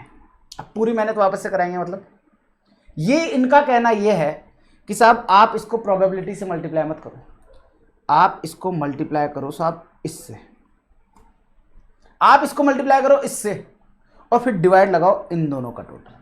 अब बताओ यार, मतलब कुछ भी कर रहे हैं ये लोग, अल्टीमेटली जाएगा वहीं, अल्टीमेटली चीजें जाएंगी वहीं। कैसे? अभी आपने यहां पे देखा, मैंने एग्जांपल लिया था 5 3 3 2, यहां पर गैप आया 2 का, यहां गैप आया 1 का, यहां गैप आया 2 का, यहां गैप आया 1 का। अब ये क्या चाह रहे हैं, ये अब इसके वैल्यू ऑफ गेम निकालने के लिए क्या कह रहे हैं, 5 को आप मल्टीप्लाई करो 2 से, प्लस 3 को मल्टीप्लाई करो आप 1 से, और डिवाइड लगा दो आप 2 प्लस 1 से, दैट मीन्स 3 से। तो अल्टीमेटली क्या हुआ, अल्टीमेटली आप यहां अगर देखेंगे तो 5 multiply by 2 plus 3 multiply by 1, तो क्या मैं इसको ऐसे लिख दूं क्या, 5 multiply by 2 divided by 3 plus 3 multiply by 1 divided by 3, ऐसे लिख दूंगा तो आप मना थोड़ी करोगे, मेरे हिसाब से तो नहीं करोगे। अब ये 2/3 क्या थी, ये इसकी प्रोबेबिलिटी तो थी, 1/3 क्या थी, इसकी प्रोबेबिलिटी तो थी, चाहो तो चेक कर लो, 2 है तो 2/3 और 1 है तो 1/3, तो सीधा प्रोबेबिलिटी से मल्टीप्लाई करवा देते ना। इनका क्या है ना, नहीं साहब हम तो मल्टीप्लाई नहीं करवाएंगे, हम तो फॉर्मूला वापस से बनवाएंगे। तो फिर ये प्रोबेबिलिटी क्यों निकलवाई है ये बता दो, फिर ये प्रोबेबिलिटी क्यों निकलवाई है, इनका तो कोई मतलब ही नहीं निकला। फिर तो आप सीधा डायरेक्टली वैसे बिना प्रोबेबिलिटी निकाल सॉल्व कर लेते, पता नहीं क्यों। लेकिन इन्होंने फॉर्मूला कुछ इस प्रकार से बनाया। तो अगर मैं बात करूं तो वैल्यू ऑफ गेम में वैसे आपको बताऊं, आप इसको ऐसा नहीं है कि A1 B1 को ही लेना है, आप चाहो तो A2 B2 को भी लोगे ना तो भी आपका आंसर वही रहेगा, चाहो तो क्रॉस चेक कर लें। आप यहां से क्रॉस चेक करोगे तो पहले तो इसका सॉल्यूशन निकालो, 5 मल्टीप्लाई बाय 2 तो 10, 3 मल्टीप्लाई बाय 1 तो 13, 3 10 और 3 13, तो आएगा आंसर 13/3। ठीक है। अब आपका कह रहे हैं कि नहीं सर हमारी तो इच्छा नहीं कर रही, हम इसके पास से इससे सॉल्यूशन नहीं करेंगे सर, हम सॉल्यूशन निकालेंगे दूसरे वाले से। तो दूसरे वाले से निकाल लो, दूसरे वाले से भी आपका सॉल्यूशन वही रहेगा। ठीक है। तो ये इस तरीके से आप लोग यहां पर सॉल्व करेंगे, आपके पास वैल्यूज आ जाएंगी, डोंट वरी। ठीक है जी, चलिए ये हो गया जी बात। अब आप आगे बढ़ेंगे एक एक चीजों के ऊपर। अब इन्होंने उसी चीज को फॉर्मूला में डाल दिया, क्या, A1 को मल्टीप्लाई करो B1 माइनस B2 से, मतलब A1 को मल्टीप्लाई करो B1 माइनस B2 से। ठीक है साहब, कर देंगे। फिर इसमें ऐड करो B1 को मल्टीप्लाई करो A1 माइनस A2 से, B1 को मल्टीप्लाई करो A1 माइनस A2 से। इन दोनों को मल्टीप्लाई करके जो भी ऐड होके आएगा उसको लिख दो न्यूमरेटर में। ठीक है। और डिवाइड किससे करें सर, डिवाइड करो B1 माइनस B2 और A1 माइनस A2 के टोटल से, मतलब इन दोनों के टोटल से इन दोनों के टोटल को घुसा दो यहाँ। तो अल्टीमेटली तो फर्क तो वहीं पड़ जाएगा। फर्क तो वही हुआ कि प्रोबेबिलिटी से कैलकुलेट किया आपने, क्योंकि आपने प्रोबेबिलिटी निकालते समय इन दोनों के को डिवाइड में लिया ही था, और B1 माइनस B2 इस जगह लिया था और A1 माइनस A2 इस जगह लिया था। तो आपका अल्टीमेटली काम तो वहीं पड़ रहा है। लेकिन ठीक है भाई, इनके चूल है, करने दो। Px1 प्लस Px2 आपको 1 के बराबर होगा, आपको पता है Py1 और Py2 दोनों 1 के बराबर होगा। तो अगर एक आप कैलकुलेट कर दोगे तो बाकी दूसरा अपने आप आ जाएगा। सिंपल चीज़ है ना यार, अगर एक का वैल्यू 20% आ रहा है तो बाकी रिमेनिंग 80% अपने आप ही होगा ना। क्लियर है? ठीक है। Principal of dominance. अब आते हैं, ये वाली चीज़ तो हो गई आपके ऑड मेथड पर, ये हो गया आपका ऑड मेथड कहलाएगा। आप चाहो तो मैं इस ऑड मेथड पर आपको एक क्वेश्चन करा देता हूँ ताकि आप लोगों को और अच्छे से क्लियरिटी आ जाए, या मैं आप लोगों को एक क्वेश्चन उसका भी करा देता हूँ मैक्सिमम मिनिमम का, और एक क्वेश्चन मैं आप लोगों को इसका प्योर का भी करा देता हूँ, ताकि आप लोगों को गेम थ्योरी के अंदर आप लोगों को कॉन्सेप्चुअली क्लैरिटी विद क्वेश्चन आपको आ जाए, कहीं पर भी किसी भी तरह का दिक्कत आपको नहीं पढ़े। लो जी, आइएगा, हमारी बुक का एक क्वेश्चन है, क्वेश्चन नंबर 1। जिनके पास हमारी बुक है वो ध्यान से देख सकते हैं। 1 5 7 7 6 2 3 4 0 4 5 3। दोस्तों ये आपका 3/4 का मैट्रिक्स है, तो ओड मेथड तो लगेगा ही नहीं, आपको ही पता है। तो सबसे पहले प्योर स्ट्रेटेजी चेक कर लें। तो प्योर स्ट्रेटेजी चेक करने जाएंगे, ये A1, ये A2, ये A3, B1, B2, B3, B4। फटाफट से बोलो, अगर प्योर स्ट्रेटेजी गेम है तो सामने वाले को पता है कि आपके पास क्या होगा। तो भैया A1 डालोगे तो आपको ये देगा, लो जी 1। A2 डालोगे तो आपका मिनिमम करना चाहेगा तो आएगा 4। ये आप डालोगे तो इसको 0 करना चाहेगा, 0। अब B1 स्ट्रेटेजी पे जाओगे तो आप अपना मैक्सिमाइज करना चाहोगे तो 7। यहाँ आओगे तो मैक्सिमाइज करना चाहोगे 7। यहाँ आओगे तो मैक्सिमाइज करना चाहोगे 4। यहाँ आओगे तो मैक्सिमाइज करना चाहोगे 5। ठीक है, अब ये तो आ गए आपके रो के मिनिमम। रो मिनिमम को आपके पास ये 3 पॉसिबल गेन करने के चांसेस हैं, तो इनका सबसे मैक्सिमम क्या होगा सर 4। यहाँ आपके पास लॉस, मैक्सिमम लॉस जो है वो आपके ये रहेंगे, लेकिन आप इसको लॉस को क्या करना चाहोगे, मिनिमाइज करना चाहोगे। मिनिमाइज लॉस होगा 4। क्या 4 और 4 सेम है क्या? मैक्सिमम और मिनिमैक्स वैल्यू सेम है? आंसर है yes sir, maximum minimum value same है। सैडल पॉइंट आएगा, तो आपका सॉल्यूशन क्या हो जाएगा सर? सॉल्यूशन हो जाएगा हमारे लिए ये, मतलब A2 strategy is optimal strategy for A और B3 strategy is optimal strategy for player B। Clear है? Done sir. आइए इसके बाद में ऑड मेथड पर। ऑड मेथड पर आपको दे रखा है 5 1 3 4। कैसे सॉल्व करेंगे सर? हम इनके मैग्नीट्यूड निकालेंगे। सबसे पहले वाले रो का मैग्नीट्यूड निकालोगे, 5 - 1 कितना आएगा सर? 5 - 1 सर 4। उसको प्लेस करोगे सेकंड रो में। ठीक है, 3 - 4 कितना आएगा सर? -1। माइनस को इग्नोर करना है, प्लेस करेंगे फर्स्ट रो में तो आ जाएगा 1। 5 - 3 कितना आएगा सर? 2। 2 को प्लेस करेंगे सेकंड कॉलम में। 1 - 4 कितना आएगा सर? -3। माइनस इग्नोर करोगे फर्स्ट कॉलम में लिखोगे तो आएगा 3। अब आप इसकी, पहले तो इन्होंने कहा साहब प्रोबेबिलिटी निकाल के बताओ। प्रोबेबिलिटी क्या करोगे सर? 1/5। सर कैसे किया? अल्टीमेटली आपने इन दोनों के गैप में, वो हम ऑलरेडी कैलकुलेट कर चुके, तो इन दोनों का गैप क्यों बोलते हो आप? सीधा बोलो ना, फर्स्ट रो का जो आपने मैग्नीट्यूड लिया है उसमें आप डिवाइड लगा दो दोनों मैग्नीट्यूड के टोटल का, तो बच्चा इजीली कर सकता है। तो उसके लिए आसानी रहेगी, 1/5 और 4/5। यहां की बात करें तो 3/5 और यहां आ जाएगा 2/5। That's it. ये तो हो गई प्रोबेबिलिटी। वैल्यू ऑफ गेम निकालने के लिए क्या करेंगे आप? वैल्यू ऑफ गेम निकालने के लिए आप इसको फॉर्मूले के हिसाब से चलेंगे। अब इंस्टीट्यूट का फॉर्मूले के हिसाब से, तो 5 को 1 से मल्टीप्लाई करोगे, प्लस 3 को 4 से मल्टीप्लाई करोगे, तो 5 को 1 से मल्टीप्लाई करो, प्लस 3 को 4 से मल्टीप्लाई करो, और डिवाइड में इन दोनों के टोटल को ले लो, दैट मीन्स 5। अब आप चाहो तो देखो, मैं इसको ऐसे भी लिख सकता हूं कि 5 × 1/5 प्लस 3 × 4/5। यही तो किया है मैंने, आप देख लो। 3 × 4/5, 5 × 1/5, क्योंकि दोनों में डिवाइड होता है तो वो आपका वही रहता है। और अल्टीमेटली 1/5 क्या थी? उसकी प्रोबेबिलिटी, 4/5 उसकी प्रोबेबिलिटी थी। तो अल्टीमेटली सॉल्यूशन कितना आ जाएगा सर? 5 × आपका 5 × 1 तो हो जाएगा 5, प्लस 3 × 4 तो आ जाएगा 12, तो आ जाएगा डिवाइड बाय 5, तो आ जाएगा 17/5। ये 17/5 क्या है? ये आपकी वैल्यू ऑफ गेम कहलाएगा। क्या कहलाएगा दोस्तों? वैल्यू ऑफ गेम कहलाएगा। सर आपने इससे क्यों मल्टीप्लाई किया? हम तो इससे नहीं करेंगे, हम तो इधर वाले से करेंगे। कर लो, इधर वाले से कर लो। 1 × आपका 1 × 1 और 4 × 4। 1 × 1 कितना होगा सर? 1। 4 × 4 कितना होगा सर? 16। डिवाइड बाय कितना आएगा इन दोनों का टोटल? 5। 17/5। क्लियर है? नहीं सर, हम तो रो वाइज नहीं चलेंगे, हम तो कॉलम वाइज, कॉलम वाली प्रोबेबिलिटी को यूज करेंगे। कर लो, 5 × 3 15, 1 × 2 2, तो 15 और 2 17, 17/5। नहीं सर, हम तो ये वाली को नहीं करेंगे, हम तो दूसरे वाले को करेंगे। कर लो, 3 × 3 9, 4 × 2 8, 9 और 8 17, आ गया 17/5। तो हर जगह से 17/5 ही वैल्यू आएगी। ये आपका ओड मेथड कहलाएगा। क्लियर है? चलो जी आगे चलते हैं।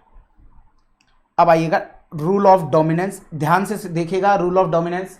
मैं आपको बता दूं, इंस्टीट्यूट ने इस चैप्टर से 2 बार ही क्वेश्चन पूछे हैं और दोनों बार इस रूल ऑफ डोमिनेंस पर ही क्वेश्चन आया है। दिसंबर 24 में भी क्वेश्चन आया था और जून 2023 में भी क्वेश्चन आया था, और दोनों ही क्वेश्चन के अंदर आपका रूल ऑफ डोमिनेंस लग रहा है। ध्यान से देखिएगा आप सभी लोग। सर रूल ऑफ डोमिनेंस का मतलब क्या होता है, पहले तो आप इसको समझने की कोशिश कीजिएगा।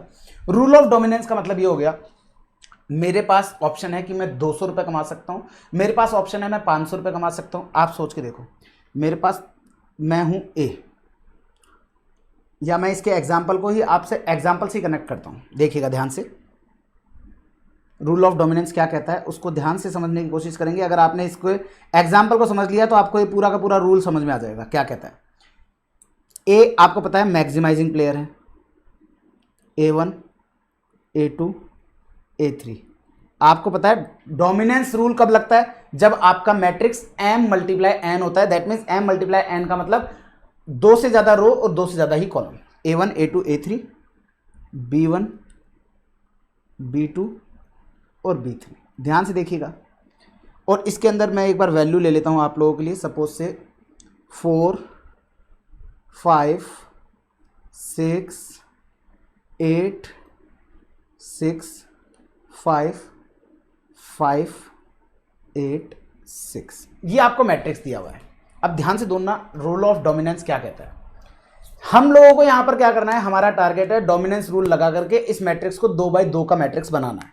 मतलब कि हमें एक रो हटानी है, एक कॉलम हटाना है, ताकि हमारा मैट्रिक्स कम छोटी साइज का आ जाए। और फिर हम लोग प्योर स्ट्रेटेजी का गेम अगर बना करके चलते हैं, सैडल पॉइंट आता है तो प्योर स्ट्रेटेजी गेम से कर लेंगे, और अगर सैडल पॉइंट नहीं आता है तो इसको ओड मेथड से या अर्थमेटिक मेथड से सॉल्व कर देंगे। ठीक है, अब ध्यान से देखिएगा, मेरे पास, मैं सबसे पहले क्या करना चाह रहा हूं, मैं चाहता हूं कि चलो यार एक रो कम कर लेते हैं पहले। अब रो कम कैसे हो, रो कम ऐसे हो, आप ध्यान से देखो, अगर मैं A1 स्ट्रेटेजी पर जाता है प्लेयर A तो उसे 4 का गेन होगा, B पर जाता है तो 5, B2 पर जाएगा तो 5 का गेन होगा, B3 पर जाएगा तो 6 का गेन होगा। अब आप ध्यान से देखो, आप यहां 4 का गेन लोगे, लेकिन अगर आप A2 पर जाओगे तो आपको 8 का गेन होगा। कौन सा गेन लेना चाहोगे, 4 या 8? ऑब्वियस सी बात है सर 8। B2 पर जाओगे तो 5 का गेन मिलेगा, और यहां पर जाओगे तो 6 का गेन मिलेगा। कौन सा लेना चाहोगे सर, ये 6 का गेन आपका आ रहा है B3 पर, लेकिन आपका इधर आ रहा है 5 का गेन। कौन सा गेन लेना चाहोगे सर, ऑब्वियस सी बात है 6 का गेन। दोस्तों क्या ये डोमिनेंस हो रहा है, आंसर है नो। सर डोमिनेंस का मतलब क्या होता है, डोमिनेंस का मतलब ये होता है दोस्तों कि जब हम कोई स्ट्रेटेजी आप लोग फॉलो करना चाह रहे हो, जैसे कि आपने A1 स्ट्रेटेजी फॉलो करी, तो आपके दूसरी स्ट्रेटेजी, आप ही के पास 3 स्ट्रेटेजी ऑप्शन है, ऑप्शन 1 ऑप्शन 2 ऑप्शन 3। आप इनको, इन 3 स्ट्रेटेजी में से कोई भी 2 स्ट्रेटेजी रखनी है। आप चाहते हो कि मेरे पास इन 3 स्ट्रेटेजी को, मतलब आपको रो कम करनी है, इसका मतलब आप चाह रहे हो कि कोई एक ऐसी स्ट्रेटेजी जिस पर मैं कभी जाऊंगा ही नहीं, तो उसको हमको हटाने का अगर इच्छा है तो कौन सी स्ट्रेटेजी को हटाऊं।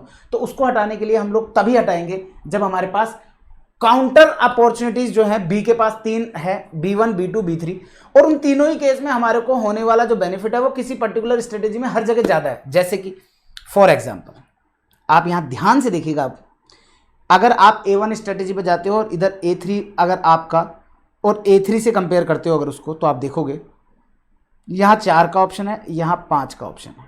किस पर जाओगे, ऑब्वियस ही बात है सर 5 का गेन लेना चाहेंगे। यहाँ 5 का गेन है, यहाँ 8 का गेन है, क्या लेना चाहोगे सर, 8 का गेन लेना चाहेंगे। यहाँ 6 का गेन है, यहाँ 6 का गेन है, कहाँ जाना चाहोगे सर, कहीं पे भी चल जाओ, 6 पे चल जाओ चाहे 6 पे चल जाओ, दोनों ही जगह सेम है। तो इसका मतलब मुझे एक चीज समझ में आ रही है, आप अगर A1 स्ट्रेटेजी की जगह A3 स्ट्रेटेजी पर जाओगे तो आपको ज्यादा गेन आएगा। चाहो तो चेक कर लो, अगर मैंने गलती से A1 स्ट्रेटेजी में जाऊंगा तो मैं 4 का ही गेन ले पाऊंगा, जबकि मैं A3 पे जाता तो 5 का गेन मिलता। B2 में जाता तो आपको 5 का गेन मिलता है, यहाँ 8 का गेन मिल रहा है। B3 में 6 का गेन मिलता है, यहाँ पे भी 6 का तो मिल ही जाएगा।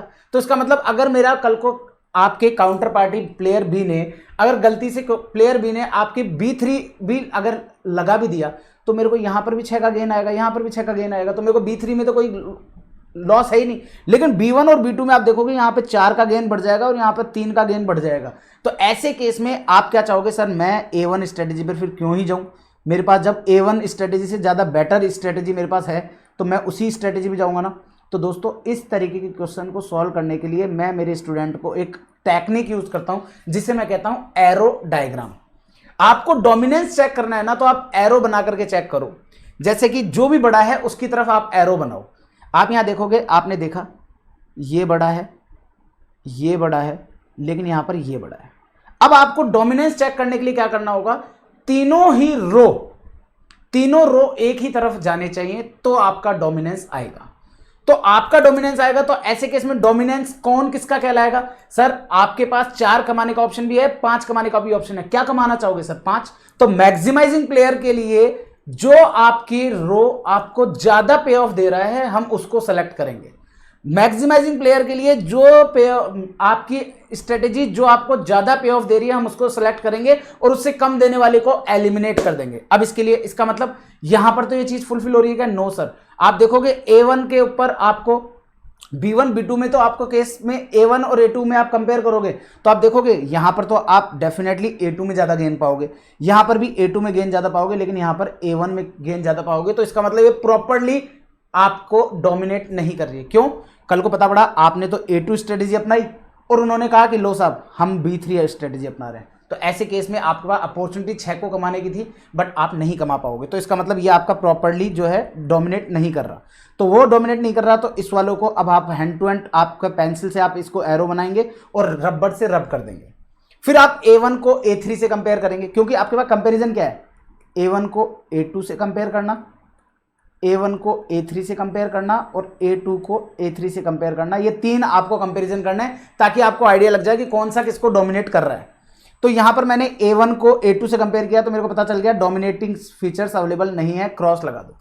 A1 को A3 से कर रहा हूं तो यहां से यहां तक बिल्कुल ये ज्यादा है, ये ज्यादा है, ये दोनों ज्यादा तो नहीं है बट दोनों इक्वल है। दोस्तों डोमिनेटिंग सिचुएशंस के अंदर अगर मैं बात करूं तो रो आपकी तब डोमिनेट करेगी जब आपकी कोई दूसरी फर्दर रो आपके पे ऑफ से ज्यादा या उसके इक्वल है। इक्वल भी है तो भी डोमिनेट कहलाएगा। तो इस केस में आप देखो एरो इधर भी इस तरफ एरो है, इधर भी इस तरफ एरो है, इधर भी इस तरफ एरो है, ये इस तरफ भी है तो कोई दिक्कत नहीं है, दोनों इक्वल हैं बट चलेगा। तो तीनों तरफ एरो है तो इसका मतलब आपको यहां पर क्लियरली समझ आ रहा है कि A3 जो है वो A1 को डोमिनेट कर रही है। A3 A1 को डोमिनेट कर रही है तो आपके लिए केवल और केवल जो बच जाएगा पे ऑफ मैट्रिक्स वो बच जाएगा, ये बच जाएगा आपके पास पे ऑफ मैट्रिक्स। आप इसके मैट्रिक्स को यहां से इसको इस वाली रो को आप यहां से हटा देंगे। मतलब कि आपके लिए आप भूल जाइए कि आपके पास A1 स्ट्रेटेजी है, आप भूल जाइए कि आपके पास A1 स्ट्रेटेजी है। हमने A1 स्ट्रेटेजी को हटा दिया। अब हमारे पास केवल 2 ही स्ट्रेटेजी हैं, A2 A3। क्यों? क्योंकि A1 स्ट्रेटेजी को डोमिनेट कर दिया A3 ने, तो A1 की जरूरत ही नहीं है। जब 200 कमा सकता हूं तो 100 के ऊपर तो मैं जाऊंगा ही नहीं, मैं कभी नहीं जाऊंगा 100 के ऊपर, तो हटा दो। अब ये मेरे पास आप देखोगे कि मेरे पास रो तो हो गई 2, अब मेरे को हटाना है कॉलम। अब मेरे को क्या करना है? मेरे को हटाना है कॉलम। अब कॉलम हटाने के लिए आपको पता है कॉलम किसको रिप्रेजेंट करता है? सर मिनिमाइजिंग प्लेयर को। तो आप मुझे एक चीज बताओ, आपको एक तरफ 100 का लॉस है, एक तरफ 200 का लॉस है, आप किसका लॉस करना चाहोगे? सर 100 का लॉस करूंगा, 200 का क्यों करूंगा? तो अगर कल को आपके पास कहीं पर भी ऐसी कोई सिचुएशन आ रही है, ऐसा कोई कॉलम है जो कि दोनों ही एक्टिविटीज के अंदर या मैं कहूं बाकी सारी एक्टिविटीज में वो उसको कॉलम डोमिनेट कर रहा है, जैसे कि आप देखो यहां से देखोगे 6 से भला लॉस, 8 से भला लॉस क्या है? 6, 8 से भला लॉस क्या है? 5। लो जी, सॉरी, इनमें दोनों में हायर क्या है? आपको कॉलम में भी कंपैरिजन किसमें किसमें करना है? B1 B2 से, B1 B3 से और B2 को B3 से। ये 3 कंपैरिजन करना है ताकि आप डोमिनेंस चेक कर सको। तो अगेन मैं यहां पर कहूंगा आप लोग एरो डायग्राम यूज करना, एरो यूज करते हुए चलना। एरो यूज करेंगे तो क्या होगा? आप चेक करोगे जहां पर भी बड़ा है आपको उसकी तरफ एरो करना है। 6 से बड़ा 8 और 5 से बड़ा 8। आप देखो एरो दोनों एक ही दिशा में बहने चाहिए, एक दिशा में नहीं बह रहे, तो B1 B2 डोमिनेटिंग पोजीशन पे नहीं है, हटा दो। चलो जी सेकंड पे आओ। सेकंड ऑप्शन आ रहा है आपको यहां पर B1 और B3 को डिस्कस करो तो 5 से बड़ा 8 है और 5 से बड़ा 6 है। ये भी क्या डोमिनेटिंग पोजीशन पे? नो सर, दोनों आपस में जो है एक दूसरे से कट रहे हैं तो ये भी डोमिनेटिंग में नहीं है। लो जी इसको भी हटा दो। अब आओ B2 B3 पर, तो यहां देखोगे यहां से बड़ा ये और यहां से बड़ा ये, आइला डोमिनेशन आ गया। अब लेकिन थोड़ा सा दिमाग लगाना है। डोमिनेशन आ गया मतलब कौन से कॉलम को हटाना है ये दिमाग लगाना है। आप ही सोचो, कॉलम मतलब कि मिनिमाइजिंग प्लेयर। मिनिमाइजिंग प्लेयर का मतलब हो गया कि आपको कौन से को हटाना है? सर 5 का लॉस करना चाहोगे कि 6 का? सर ऑब्वियस सी बात है ना सर, 5 का लॉस करना चाहेंगे, 6 का क्यों करेंगे? 5 का लॉस करना चाहेंगे, 6 का लॉस क्यों करेंगे? और 6 का लॉस करोगे कि 8 का? सर 6 का करना चाहेंगे, 8 का क्यों करेंगे? इसका मतलब आप 6 का लॉस नहीं करना चाहोगे, 5 का कर लोगे। 6 का लॉस करना चाहोगे, 8 का नहीं करोगे। तो ये लो जी, ये वाला भी मैट्रिक्स हट जाएगा और ये वाला भी कॉलम हट जाएगा, तो अब आपके पास रिजल्टेंट मैट्रिक्स जो है वो बच जाएगा केवल ये A2 A3 B1 B3। इसे कहते हैं रूल ऑफ डोमिनेंस। क्या बात है, क्लियर है क्या? इसे बोलते हैं रूल ऑफ डोमिनेंस, जिसका मतलब ये होता है कि आप लोगों की एक स्ट्रेटेजी को कल को दूसरी स्ट्रेटेजी अगर ओवरराइड कर रही है तो आपको जो ओवरराइड कर रही है उसको रख लो, बाकी को हटा दो। इसे कहते हैं डोमिनेंस रूल। उम्मीद करता हूं एग्जांपल से अच्छे से क्लियर हो गया होगा। आइए अब इसके बारे में पढ़ते हैं। ऑल्दो इसका भी एक और रूल है, रूल नंबर 3 एक और है, उसको मैं एक सेपरेट एग्जांपल से समझाऊंगा, बट यहां तक का पहले एक बार क्लियर कर लेते हैं, देन उसके बाद में मैं आप लोगों को इसके क्वेश्चन भी कराऊंगा ना, तो उससे और क्लियर हो जाएगा।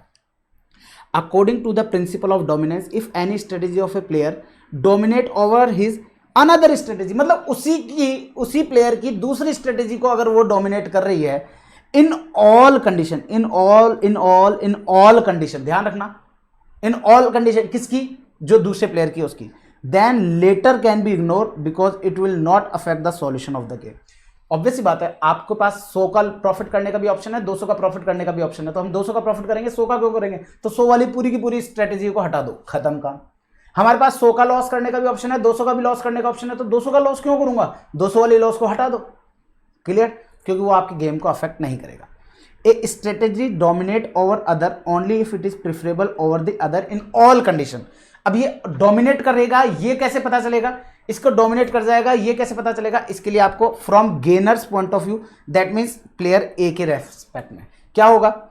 If a strategy give more gain than another strategy, अगर एक स्ट्रेटेजी आपको गेन दे रही है अदर स्ट्रेटेजी में, for all strategy of the loser, B की सारी ही आपकी कंडीशन में, बी की जितनी भी स्ट्रेटेजी उन सब में आपको एक स्ट्रेटेजी ज्यादा गेन दे रही है, देन फर्स्ट स्ट्रेटेजी जो है वो डोमिनेट कर रही है ओवर द अदर, तो second can be ignore all together, तो सेकंड को इग्नोर कर दो। सेम सिमिलरली लॉसर के पॉइंट ऑफ व्यू से बात करेंगे, तो लॉसर के पॉइंट ऑफ व्यू से क्या चाहेगा कि जो लेसर लॉस आ रहा है अदर कंडीशन में सभी में, तो आपके पास जो ज्यादा लॉस आ रहा है उसको आप डोमिनेट कर दोगे, हटा दोगे।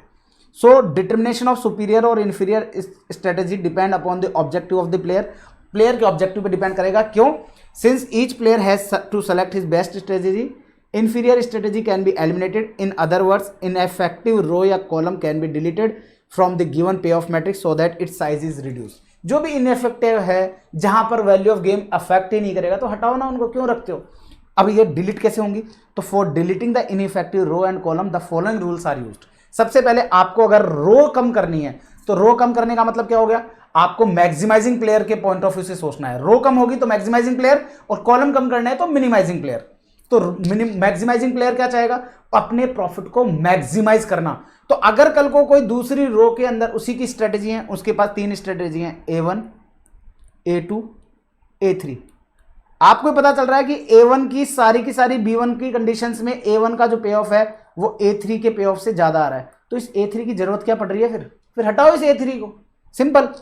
तो if all the element of a row, से row 1 of a payoff matrix are less than or equal to, ध्यान रखिएगा, मैंने कहा था आपको मेरे एग्जांपल में 6 और 6 आ रहे थे, स्टिल मैंने डोमिनेट किया है the corresponding element of another row. अगर आपका पे ऑफ मैट्रिक्स जो है रो 1 में वो कम है रो 2 से, then maximizing player will never choose row 1, तो वो रो 1 को क्यों सेलेक्ट करेगा? भैया रो 1 से जो भी पे ऑफ आ रहा है वो हमेशा कम आएगा, तो क्यों सेलेक्ट करूंगा? In other words, row 1 strategy is dominated by row 2 strategy, तो रो 1 स्ट्रेटेजी जो है वो डोमिनेट हो जाएगी रो 2 स्ट्रेटेजी से। एग्जांपल मैंने आपको करा के दिखा दिया। फिर आता है rule 2, if all the element of a column of a pay of matrix are more than और equal to corresponding element of another column, then minimizing player जो है वो कभी भी आपका हायर लॉस नहीं चाहेगा। इन other words, column 1 strategy dominate हो जाएगी कॉलम 2 से। क्लियर है? मैंने दोनों तरीके से आपको समझा दिया था, दोनों चीजें आपको समझा दी।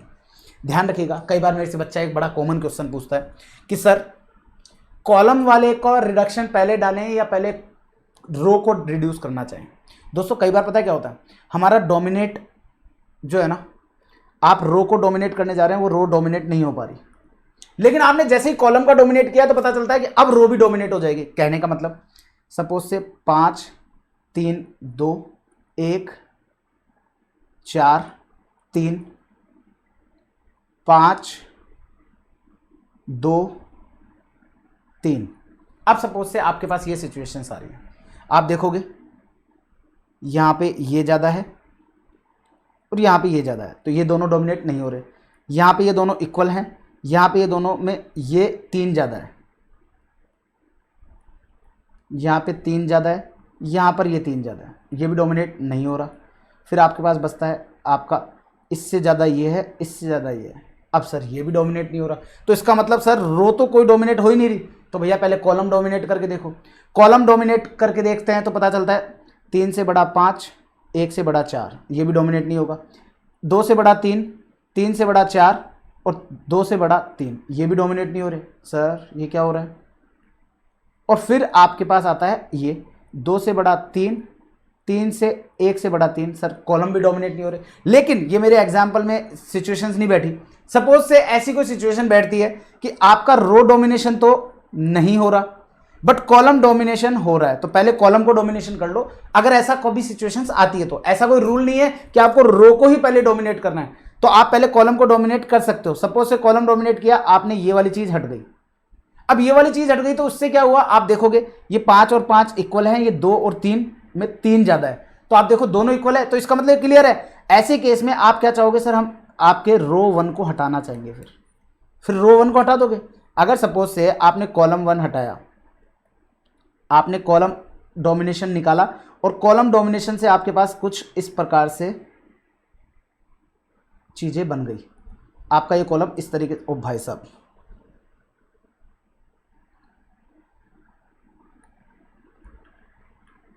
अरे भैया रब हो जा भाई।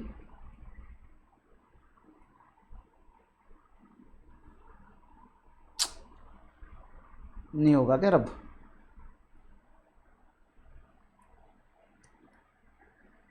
तो ये वाला कॉलम हटा दो।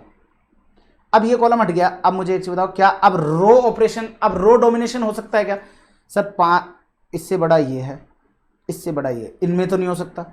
ये दोनों इक्वल हैं और इनमें ये बड़ा है, तो क्या आपका रो 3 जो है वो डोमिनेट कर रहा है क्या रो 1 को? तो आपका रो 1 अपने आप डिलीट हो जाएगा, तो आपके पास ये बच जाएगा। तो इसका मतलब ये होगा कि ये कोई रूल नहीं है कि आपको रो डोमिनेशन ही पहले करना है। आप रो डोमिनेशन भी पहले कर सकते हो, कॉलम डोमिनेशन भी पहले कर सकते हो। हमारा अल्टीमेट गोल भैया मैट्रिक्स को 2x2 पहुंचाना है, दैट्स इट।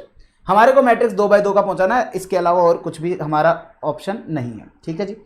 इसके अलावा आता है, कई बार क्या होता है ना, आपका रो ऑपरेशन डोमिनेशन भी नहीं हो रहा, कॉलम डोमिनेशन भी नहीं हो रहा, लेकिन हमारे पास क्या है उसके अलावा तीसरा, आपके पास हमारे पास एक तीसरा और ऑप्शन बचता है और उसे हम बोलते हैं एवरेज डोमिनेशन। एवरेज डोमिनेशन क्या है?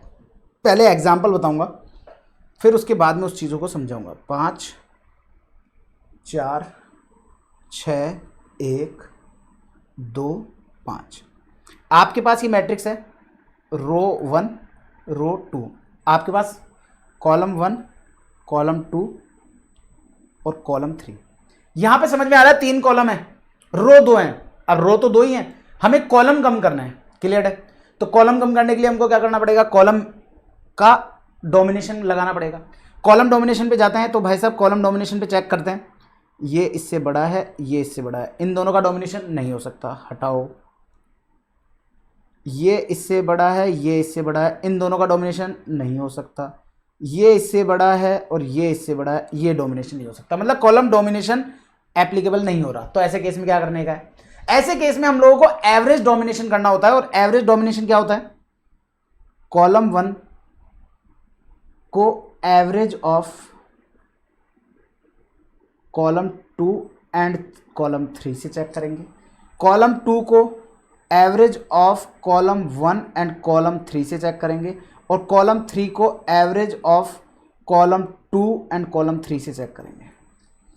अब इनमें से जो भी कॉलम, आपको पता है कॉलम का मतलब क्या होगा? सर हमारे को यह करना है कि हमारे को जो भी मैट्रिक्स, हमारा काम क्या होगा सर? जो मैक्सिमम आपका जिसका भी पे ऑफ आ रहा है उसको हमें एलिमिनेट करना होगा, क्योंकि हम लोग मिनिमाइजिंग प्लेयर होते हैं। तो अगर ये ज़्यादा है तो C1 को हटा देंगे, अगर इसके एवरेज से C2 ज़्यादा है तो C2 को हटा देंगे, और इसके एवरेज से C3 ज़्यादा है तो इसके C3 को हटा देंगे। तो पहले तो हम एवरेज निकाल देते हैं इन दो का, C2 C3 का। चेक करें, 6 + 2 8, 8 का एवरेज 4, 1 और 5 6, 6 का एवरेज 3। अब आप देखो 4 से बड़ा है 5 और 3 से बड़ा है 4। इसका मतलब ये हो गया दोस्तों C1 जो है इसको आप एलिमिनेट कर सकते हो। सर बाकी भी तो चेक करके बताओ। आओ तो C1 और C3 को एवरेज निकालो। C1 और C3 का एवरेज 5 + 2 3.5, 4 + 5 9, 9 का आता है 4.5। आपको चेक किससे करना है? C2 से। ये बड़ा है लेकिन इसमें ये बड़ा है। हो रहा है क्या डोमिनेट? नहीं हो रहा। इसका मतलब ये वाला चीज तो नहीं हो सकती।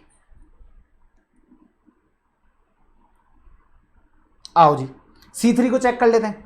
तो 5 + 6 का एवरेज तो ये हो गया 5.5, 4 + 1 5 का एवरेज तो ये होगा 2.5। आप चेक करो, इसमें ये बड़ा है, इसमें ये बड़ा है, ये भी डोमिनेट नहीं हो सकता। इसका मतलब ओनली C1 जो है ना वो उसका एवरेज से ज्यादा आ रहा है। तो ऐसे केस में हम लोग क्या करेंगे? C1 को हटा देंगे, C1 हटा देंगे, क्योंकि ये बाकी बचे हुए दो का या बाकी बचे हुए जितने भी कॉलम्स है उनके एवरेज से ज्यादा आ रहा है। तो उनके एवरेज से ज्यादा आ रहा है तो भैया हम इसको हटा देंगे। ये भी एक तरीका है डोमिनेट करने का। देखिएगा, a pure strategy may be dominated if it is inferior to the average of 2 और मोर अदर प्योर स्ट्रेटेजी। अगर आपकी स्ट्रेटेजी 2 या 2 से अधिक स्ट्रेटेजीज को डोमिनेट कर रही है एवरेज से, तो उसको भी डोमिनेशन कर देंगे। If all the element of a row are less than और equal to average of corresponding element of row. मतलब आप अगर रो ज्यादा है तो हम रो के अंदर एवरेज निकालेंगे, कॉलम ज्यादा है तो कॉलम के एवरेज निकालेंगे, और अगर वो किसी से ज्यादा आ रहा है तो हम accordingly this row is said to be dominated by the other group of row which is average is computed. Similarly concept is applicable for column के लिए करेंगे। Principle of dominance can be apply to both pure strategy, saddle point पर भी लगता है, mixed strategy पर भी लगता है। बेसिक ऑब्जेक्टिव इसका केवल ये था कि पे ऑफ मैट्रिक्स को 2/2 का करना है। उसके बाद में आप इस पे प्योर स्ट्रेटेजी लगाओ और चाहे आप इस पे ओड मेथड लगाओ, वो आपका काम है। डोमिनेंस मेथड क्या कहता है देखिएगा। Dominance method is applied for reducing size m और n के जो साइज का जो मैट्रिक्स है उसको आपको क्या करना है, जो 2 से ज्यादा होते हैं। When exist no saddle point, जब आपका कोई सैडल पॉइंट नहीं होता तभी लगेगा डोमिनेंस, क्योंकि सैडल पॉइंट लग जाता तो वहीं सोल्व हो जाता। तो सैडल पॉइंट नहीं है तो डोमिनेंस लगेगा। The aim is to get 2/2। Sir आपने कहा ना अभी भी कि सैडल पॉइंट आ गया, तो मैंने कहा भैया रिड्यूस करने के बाद में भी सैडल पॉइंट आ सकता है ना। आपके पास नॉर्मल केस में तो शटल पॉइंट नहीं आ रहा था, बट रिड्यूस करने के बाद शटल पॉइंट अगर आ रहा है तो उस केस में शटल पॉइंट से सॉल्व हो जाएगा, नहीं तो अदरवाइज ओड मेथड से। So that odd method can be applied to find probability निकाल लेंगे और गेम डिस्क्राइब कर देंगे जैसे हमने ओड मेथड में किया है, सेम वैसा। It can be mention that strategy which are dominated by the other ultimately ignore होगा। ऑब्वियस बात है उसके ऊपर कोई प्रोबेबिलिटी आएगी नहीं। जब अगर कोई डोमिनेंस हो रहा है, कोई स्ट्रेटेजी डोमिनेट हो रही है, तो उसके ऊपर हम लोग कभी भी हमारी स्ट्रेटेजी एक्सेप्ट ही नहीं करेंगे, तो प्लेयर की तो उसे प्रोबेबिलिटी कहेंगे 0।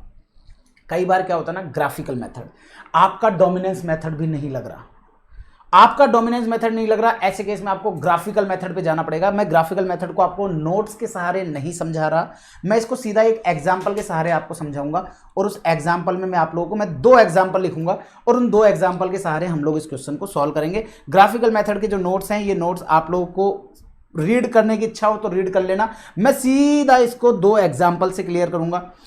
आपका ग्राफिकल मेथड जो है ना, वो ग्राफिकल लास्ट मेथड है, फिर आपका गेम थ्योरी वाले कॉन्सेप्ट सारे डन है, फिर इसके हम 2 क्वेश्चन करेंगे जो कि हमारे एग्जाम में आए हुए हैं, फिर उसके बाद आगे चर्चा करेंगे। ग्राफिकल मेथड जो है ये आपका कब एप्लीकेबल होता है? सर ये एप्लीकेबल होता है जब आपका m मल्टीप्लाई बाय 2 का मैट्रिक्स हो या 2 मल्टीप्लाई बाय n का मैट्रिक्स हो। मतलब कि या तो 2 रो जो है वो 2 हो या कॉलम जो है वो 2 हो, और इस जगह पर कॉलम जो है वो 2 से ज़्यादा हो और यहाँ पर रो जो है वो 2 से ज़्यादा हो, उस केस में आपका ये ग्राफिकल मेथड एप्लीकेबल होता है। अब दोस्तों जब भी अगर रो 2 है तो हम ग्राफिक्स पर 2 वर्टिकल लाइन खींचेंगे। 2 वर्टिकल लाइन को मैं एग्जाम्पल से समझाऊंगा, आपके पास 2 एग्जाम्पल मैं लेकर के चल रहा हूँ। एग्जाम्पल नंबर 1 को आपके साथ डिस्कस करना चाहूँगा। मेरे पास मैट्रिक्स दिया हुआ है कुछ इस प्रकार से, A1 A2 B1 B2 and B3, 2 3 4 4 2 1। अब दोस्तों मुझे यहां पर क्लियरली समझ में आ रहा है कि 2 रो हैं 3 कॉलम है, तो मुझे यहां पर क्या करना है, मुझे ग्राफिकल मेथड एप्लीकेबल करना है और मुझे इसको 2/2 का मैट्रिक्स बनाना है। सर 2/2 का मैट्रिक्स के लिए तो सर आपको डोमिनेंस मेथड लगाना पड़ेगा। मगर लगा के देखो एक बार, 2 से बड़ा है 3, 2 से बड़ा है 4, ये डोमिनेशन नहीं है। ये मैं आपको बता दूं, ये एरो डायग्राम मेरा निकाला हुआ है, आप लोगों को कहीं नहीं मिलेगा एरो, कहीं पर भी नहीं। तो आपको एग्जाम में भी एरो यूज नहीं करना है, ये केवल एरो मैं आपको समझाने के लिए यूज करता हूं। इवन हो सकता है इन फ्यूचर आपको ये एरो वाला कॉन्सेप्ट और कोई दूसरे टीचर्स से भी देखने को मिल जाए, बट मैं आपको इतना श्योर कर सकता हूं कि आज तक किसी भी टीचर ने इसको यूज नहीं किया। बट आज जब मैं ये गेम थ्योरी अपलोड कर रहा हूं तो उसके बाद आपको एरो कॉन्सेप्ट देखने को मिल सकता है। दो ये आपका हो गया, ये आपका इधर हो गया, तो इसका मतलब डोमिनेशन नहीं है, हटाओ। ये इससे बड़ा, ये इससे बड़ा, हटाओ। इससे बड़ा ये, इससे बड़ा ये, हटाओ। ये लो जी, 3 तरीके थे, तीनों के तीनों लगा के देख लिए, कॉलम का डोमिनेशन आ ही नहीं रहा। नहीं आ रहा तो ऐसे केस में आपको क्या करना है, ध्यान से देखिएगा, अब मेरी बात सुनिएगा। मेरे को यहां पर सबसे बड़ा पे ऑफ क्या नजर आ रहा है सर, 4। स्टार्ट कहां से हो रहा है सर, 1 से। ठीक है, 2 वर्टिकल लाइन खींचेंगे आप लोग,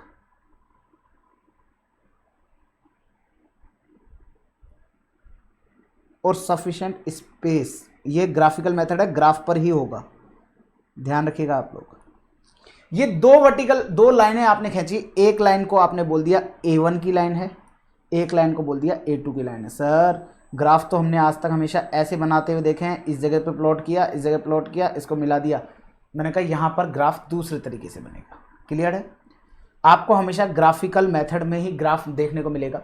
अब दोस्तों मुझे यहाँ पर 4 है, तो मैं एक बार के लिए, मेरे पास क्या है, ग्राफ नहीं है, तो मैं यूनिट मानने के लिए मेरे पास 1 line, 2 line, 3 line, 4 line, 5 line, 6 line, 7 line, 8 line, बिल्कुल साहब 8 लाइनें हैं, 9 लाइन, 10 लाइन, 8 लाइनें हैं। तो मैं क्या करता हूँ, आपकी यूनिट को एक ये जो आउटकम है ये है सपोज से रुपीज़ में, तो मैं 1 रुपीज़ को 2 लाइन के बराबर मान लेता हूँ। तो ये तो हो गया 0, 2 लाइन के बराबर का मतलब हो गया, ये हो जाएगा मेरा 1, फिर 2 लाइन छोड़ दूंगा, ये हो जाएगा मेरा 2, फिर 2 लाइन छोड़ दूंगा, ये हो जाएगा मेरा 3, फिर 2 लाइन छोड़ दूंगा, ये हो जाएगा मेरा 4। डन। अब मुझे क्या करना होगा, A1 पर जो A1 के फिगर्स हैं उनको प्लॉट कर दो, और A2 पर जो A2 के फिगर्स हैं उनको प्लॉट कर दो। तो देखो मेरे को A1 पर मुझे नजर आ रहा है 2 नजर आ रहा है, 3 नजर आ रहा है और 4 नजर आ रहा है। लो जी, एक तो मैंने 2 को प्लॉट कर दिया, एक मैंने 3 को प्लॉट कर दिया, एक मैंने 4 को प्लॉट कर दिया, क्लियर है। इधर की बात करें तो 4 2 1, तो इस जगह पे मैंने 4 को प्लॉट कर दिया, इस जगह मैंने 2 को प्लॉट कर दिया, और इस जगह मैंने 1 को प्लॉट कर दिया। ठीक है साहब, अब क्या करना है, अब दोस्तों ध्यान से देखिएगा आप मेरी बात। मैं यहाँ पर एक लाइन लेकर के आ रहा हूँ आप लोगों के लिए,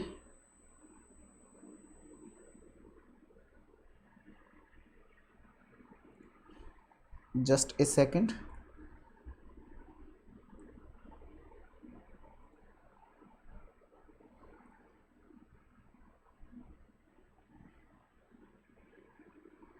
अब मुझे क्या करना है, स्केल से लाइन खींचनी है, किसके किसके बीच, A1 और A2 स्ट्रेटेजी के हिसाब से। अब आप ध्यान से देखोगे, मुझे यहां पर नजर आ रहा है जब A1 में 2 है तो यहां पर, जब A1 में 2 है तो यहाँ 4 है, यहाँ 3 है तो यहाँ 2 है, यहाँ 4 है तो यहाँ 1 है। मुझे इन दोनों को मिलाना है। मिलाना कैसे है, सीधी लाइन से। 2 है अगर आपका A1 पर, तो A2 पर आएगा 4, तो A2 पर आएगा 4, तो यहाँ से मैं लाइन खींचते हुए लेके जाऊँगा और ये लाइन आ जाएगी मेरी यहाँ पर, क्लियर है। अगर A1 मेरा 3 पर है तो मेरा A2 जो है वो 2 पर है,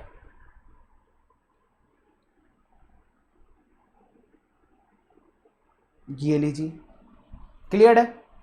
अगर मेरा A1 4 पर है तो मेरा A2 1 पर है,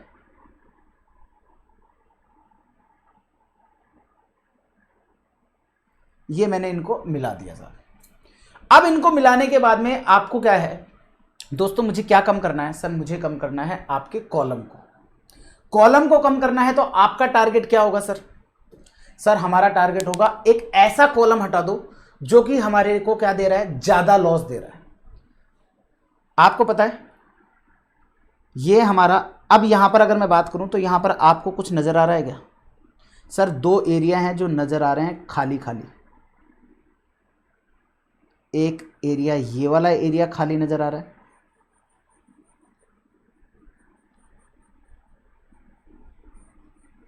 एक एरिया आपको ये वाला खाली नजर आ रहा है,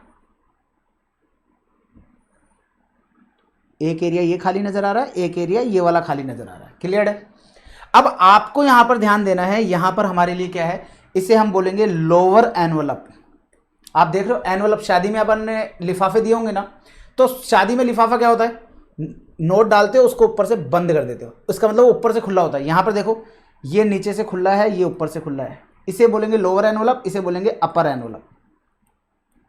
दोस्तों मुझे एक चीज बताओ, जब आप लोगों का टारगेट क्या होता है, सर हमारा टारगेट है कॉलम को रिमूव करना। कॉलम मतलब किसको डिनोट करता है, सर मिनिमाइजिंग प्लेयर को। तो हम लोग मिनिमाइजिंग प्लेयर के केस में हम लोग क्या करते हैं साहब, A1 स्ट्रेटेजी अडॉप्ट करी तो ये, तो हमारा टारगेट क्या होगा सर, इसके अंदर हम लोग यहां पर डोमिनेट किसको करेंगे सर, हम हमारे कोई भी मैक्सिमम जो वैल्यू है, लोअर वैल्यू जो रहेगी ये आपके मिनिमम वैल्यूज को डिफाइन करेगी, अपर वाली जो है वो आपके मैक्सिमम वैल्यू को डिफाइन करेगी।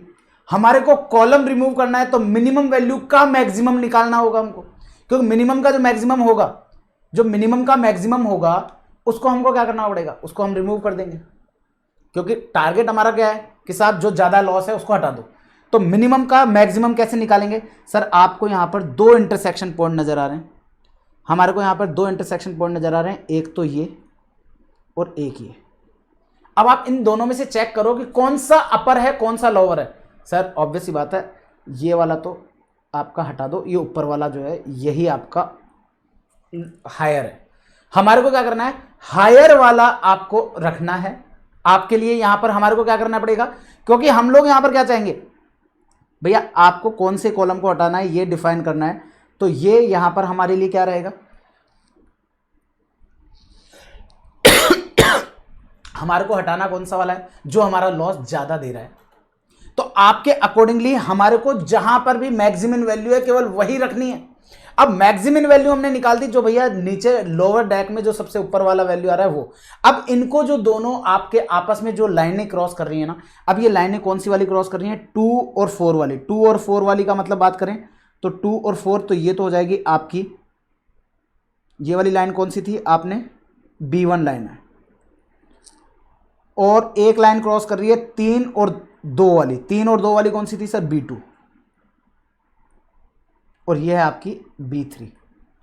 अब B3 जो है वो B3 में तो आपका लोअर आ रहा है, आपको हायर वाली रखनी है और लोअर वाली आपको हटा देनी है। भैया याद है क्या, या भूल गए हो? प्योर स्ट्रेटेजी में मैंने क्या किया था सर, प्योर स्ट्रेटेजी में आप लोग क्या करते थे सर, यहां पर मिनिमम वैल्यू निकालते थे और उन मिनिमम का मैक्सिमम आप सेलेक्ट करते थे। तो हमने यहां पर क्या किया, हमने यहां पर मिनिमम वैल्यूज निकाल दी सबकी और मिनिमम का मैक्सिमम सेलेक्ट कर दिया।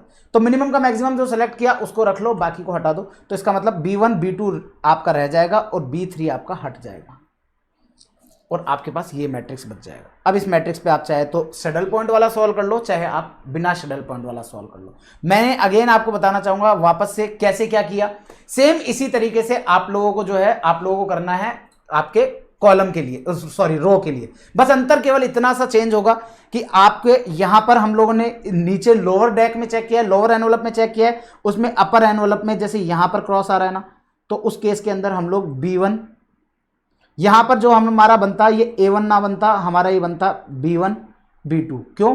क्योंकि उस केस में क्या होगा, उस केस में आपके पास कॉलम 2 होंगे, C1 C2, और रो आपके पास 3 होंगे, R1 R2 R3। तो आपको यहां पर जो वर्टिकल लाइन अभी आपने क्या बनाई, वर्टिकल लाइन आपने रो के लिए बनाई है, वहां पर वर्टिकल लाइन आपको कॉलम के लिए बनानी पड़ेगी। बस केवल इतना सा चेंज आएगा। दूसरा चेंज ये आएगा कि अभी आपने लोअर डेक से आंसर निकाला है, वहां पर अपर डेक से आंसर निकलेगा, क्योंकि वहां पर आपका काम, आपको रो को हटाना होगा, और रो को हटाना दैट मीन मैक्सिमम प्लेयर वाला काम होगा। तो आपको यहां पर क्या करना है, मैक्सिमम कहां से आएगा सर, मैक्सिमम अपर डेक में आएगा। तो अपर डेक का जो सबसे लोअर है वहां वो सेलेक्ट हो जाएगा, और उसके अलावा बाकी का जो है वो हट जाएगा। This is your graphical method. Clear है? इस तरीके से आप लोगों का ग्राफ आएगा। अब दोस्तों आइए फटाफट से हम लोग, मैं आप लोगों के साथ इसके क्वेश्चंस जो आप लोगों के क्लास में मेरे को यूज करने हैं वो मैं आप लोगों के साथ फटाफट से डिस्कस कर देता हूं आप लोगों के लिए।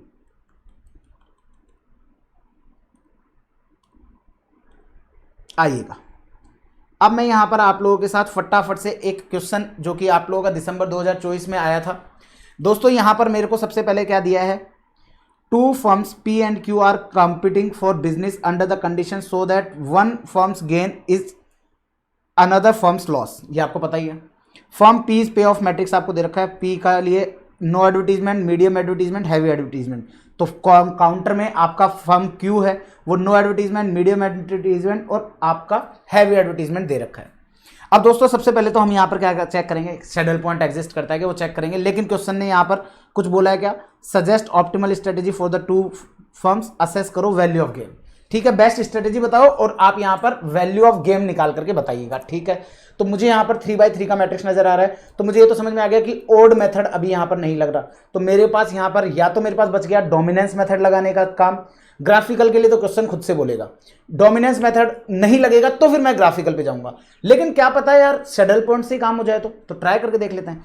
सबसे मिनिमम वैल्यू -2, यहाँ मिनिमम वैल्यू 12, यहाँ मिनिमम वैल्यू 10, यहाँ मैक्सिमम वैल्यू 16, यहाँ मैक्सिमम वैल्यू 14, यहाँ मैक्सिमम 15। तो मैक्सिमम का मिनिमम 14, मिनिमम का मैक्सिमम 12। 12 और 14 आर नॉट सेम नहीं है तो सैडल पॉइंट नहीं है। तो भैया लगेगा डोमिनेंस मेथड।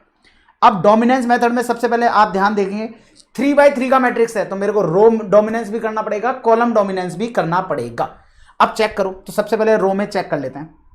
10 से 13 ये बड़ा, 5 से 12 ये बड़ा, -2 से 15 ये बड़ा। ओ भाई साहब, पहले डोमिनेंस में ही काम हो गया, पहले डोमिनेंस में ही काम हो गया। तो आप यहां देखो 10 का प्रॉफिट करना चाहोगे कि 13 का, ऑब्वियस सी बात है 13 का। 5 का करना चाहोगे कि 12 का, सर 12 का। -2 का करना चाहोगे कि 15 का, सर 15 का। तो लो जी, हटा दो इस कॉलम को, इस रो को हटा दो, इस रो को हटा दो, डोमिनेंस आ गया। अब आपको कॉलम हटाना है तो कॉलम डोमिनेंस लगाओ। 12 बढ़ा के 13 सर 13, 14 बढ़ा के 16 सर 16। आइला, ये तो पहले काम में आ रहा है। यहां पर आप देखिएगा, यहां पर ये बढ़ा, यहां पर ये बढ़ा, इन दोनों में चेक करोगे तो यहाँ पे 15 बढ़ा, यहाँ पर 10 बढ़ा। तो आपका डोमिनेंस जो आ रहा है वो डोमिनेंस आ रहा है कॉलम 1 कॉलम 2 से। तो अब आप मुझे बताओ 12 का लॉस करना चाहोगे कि 13 का, सर 12 का। 14 का लॉस करना चाहोगे कि 16 का, सर 14 का। तो ये कॉलम हट जाएगा, ये रो हट गई है। तो आपके पास रिजल्टेंट मैट्रिक्स बच गया 12, 15, 14, 10। अब आप यहां पर एक बार शैडल पॉइंट लगा करके देख लो, क्या पता शैडल पॉइंट से आपका आंसर आ रहा हो। तो मिनिमम 12, यहां पर मिनिमम 10, यहां पर मैक्सिमम 14, यहां पर मैक्सिमम 15, मैक्सिमम का मिनिमम 14, मिनिमम का मैक्सिमम 12। 14 12 सेम नहीं है, शैडल पॉइंट से नहीं लगेगा। इसका मतलब अब आपको यहां पर लगाना है ओड मेथड। 2x2 का मैट्रिक्स हो गया, ओड मेथड लगाओगे। ओड मेथड मतलब आपके पास यहां पर रिजल्टेंट मैट्रिक्स आ गया, ये रहा। अब यहां पर आपको प्रोबेबिलिटी निकालनी है, तो उसके लिए क्या करोगे आप, सर यहां पर हमारे को प्रोबेबिलिटी निकालनी है तो मैग्नीट्यूड निकालोगे। 12 - 15 तो आएगा -3, लेकिन लिखोगे प्लस का तो आ जाएगा, लेकिन लिखेंगे सेकंड रो में। 14 - 10 तो आएगा 4, लिखेंगे फर्स्ट रो में। 12 - 14 तो 2, लिखेंगे सेकंड कॉलम में। 15 - 10 तो आएगा 5, इसे लिखेंगे यहां पर। आप चाहो तो चेक कर लो, 5 और 2 7, 4 और 3 7, दोनों मैच हो रहे हैं। चलो जी, अब प्रोबेबिलिटी निकालने की बात आती है, तो इसकी प्रोबेबिलिटी आ जाएगी 4/7, इसकी प्रोबेबिलिटी आ जाएगी 3/7, इसकी प्रोबेबिलिटी 5/7, इसकी प्रोबेबिलिटी 2/7। क्वेश्चन ने यही चेक किया है, 4/7, 3/7 आ गया, और 5/7 और 2/7 क्लियर है। अब आपको आगे चलो, अब यहां पर आपको क्वेश्चन ने वैल्यू ऑफ गेम निकालने के लिए बोला था, तो वैल्यू ऑफ गेम निकालने के लिए आपको क्या करना है, अगर इंस्टीट्यूट के फॉर्मूला के हिसाब से चलोगे तो क्या करना पड़ेगा, सर 12 को आपको 4 से मल्टीप्लाई करना है, 14 को आपको 3 से मल्टीप्लाई करना है। तो 12 को 4 से करोगे तो आएगा 48, प्लस 14 को 3 से करोगे तो आएगा 42, और 4 और 3 7, इसका डिवाइड लगा दो तो आ जाएगा 90/7। चेक करो आंसर आ रहा है क्या, 90/7 आंसर मैच, दैट्स ऑल, खत्म। तो ये क्वेश्चन था आपका वैल्यू ऑफ गेम का। अगेन एक बार वापस से फटाफट से समझ लो, कॉन्सेप्ट समझने के बाद में क्वेश्चन यूं होते हैं, यूं। तो वही हुआ। अब आप ध्यान से देखोगे, मैंने यहां पर क्या किया, आपका 3x3 का मैट्रिक्स दिया हुआ था। 3x3 के मैट्रिक्स पर ओड मेथड नहीं लगता, मुझे पता है। प्योर स्ट्रेटेजी गेम के हिसाब से मैंने सैडल पॉइंट निकालने की कोशिश की, सैडल पॉइंट नहीं निकला। अब सैडल पॉइंट नहीं निकला तो फिर मैंने कोशिश क्या की, भैया सैडल पॉइंट नहीं निकल रहा, तो आप एक बार इस क्वेश्चन को सॉल्व करने की कोशिश करो आपके डोमिनेंस से। तो डोमिनेंस लगाया, कॉलम हटाया, रो हटाया, आ गया। अब उसके ऊपर ओड मेथड लगाया, प्रोबेबिलिटीज वगैरह से आपका आंसर निकाल लिया। ठीक है, 1 मिनट का ब्रेक। चलिए अब इसका देखते हैं हम लोग आखिरी सम, बहुत भयानक सम, मतलब माहौल सम था। मतलब जब एग्जाम में फर्स्ट टाइम आया होगा तो मैं आपको बता दूं, ये सम किसी से हुआ ही नहीं होगा। मतलब ये बेसिकली वो सम था जिसको आप एग्जाम में ऑप्शन में छोड़ने का था। मतलब अब वापस से जब रिपीट होगा तो आपको डेफिनेटली करने का है, बट अगर एग्जाम में आएगा तो आपको ये सम मिस करना है। क्या बोल रहा है ध्यान से देखिएगा, मतलब मिस करना था, अब आएगा तो मिस नहीं करना है। A and B play game in which each has 3 coins. A और बी एक गेम खेलते हैं, उनके पास विच ईच हैज 3 कॉइन्स, तीनों के पास, मतलब ए के पास भी 3 कॉइन है, बी के पास भी 3 कॉइन है। 5R 10R 20R ये कॉइन का नाम है। मतलब हम लोग ये मान लेते हैं 5 रुपए का, 10 रुपए का, 20 रुपए का। Each select a coin without the knowledge of others choice. Each select the coin without knowledge of others choice, इसका मतलब प्योर स्ट्रेटेजी नहीं है, मिक्स्ड स्ट्रेटेजी है, एक दूसरे के बारे में नहीं पता, mixed strategy. If the sum of the coin is the odd number, ध्यान से सुनना है, इस क्वेश्चन का जो मैट्रिक्स बनाना है ना, वही इस क्वेश्चन का मेन की पॉइंट है।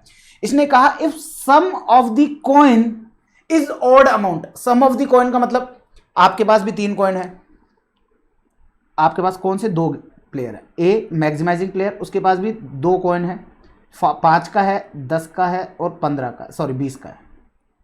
बी है, उसके पास भी 3 कॉइन है, 5 का, 10 का एंड 15 का, सॉरी 20 का। अब आप ध्यान से सुनो, क्वेश्चन ने क्या कहा, if sum of the coin is an odd amount, sum of the coin is an odd amount, A wins B's coin, तो ए बी का कॉइन जीत जाएगा। इफ सम इज इवन तो बी विन ए का coin. मतलब ये कहा गया कि आप लोगों को, अगर आप लोगों के दोनों कॉइन का सम जो है वो अगर ओड अमाउंट आता है तो ए जो है वो बी का कॉइन जीत जाएगा। मतलब क्या हुआ, मेरे पास 3 सिक्के हैं, सामने वाले के पास भी 3 सिक्के हैं, मैंने मेरा सिक्का फेंका 5 का, उसको नहीं पता कि मैंने कितने का फेंका, उसने भी सिक्का फेंका 5 का।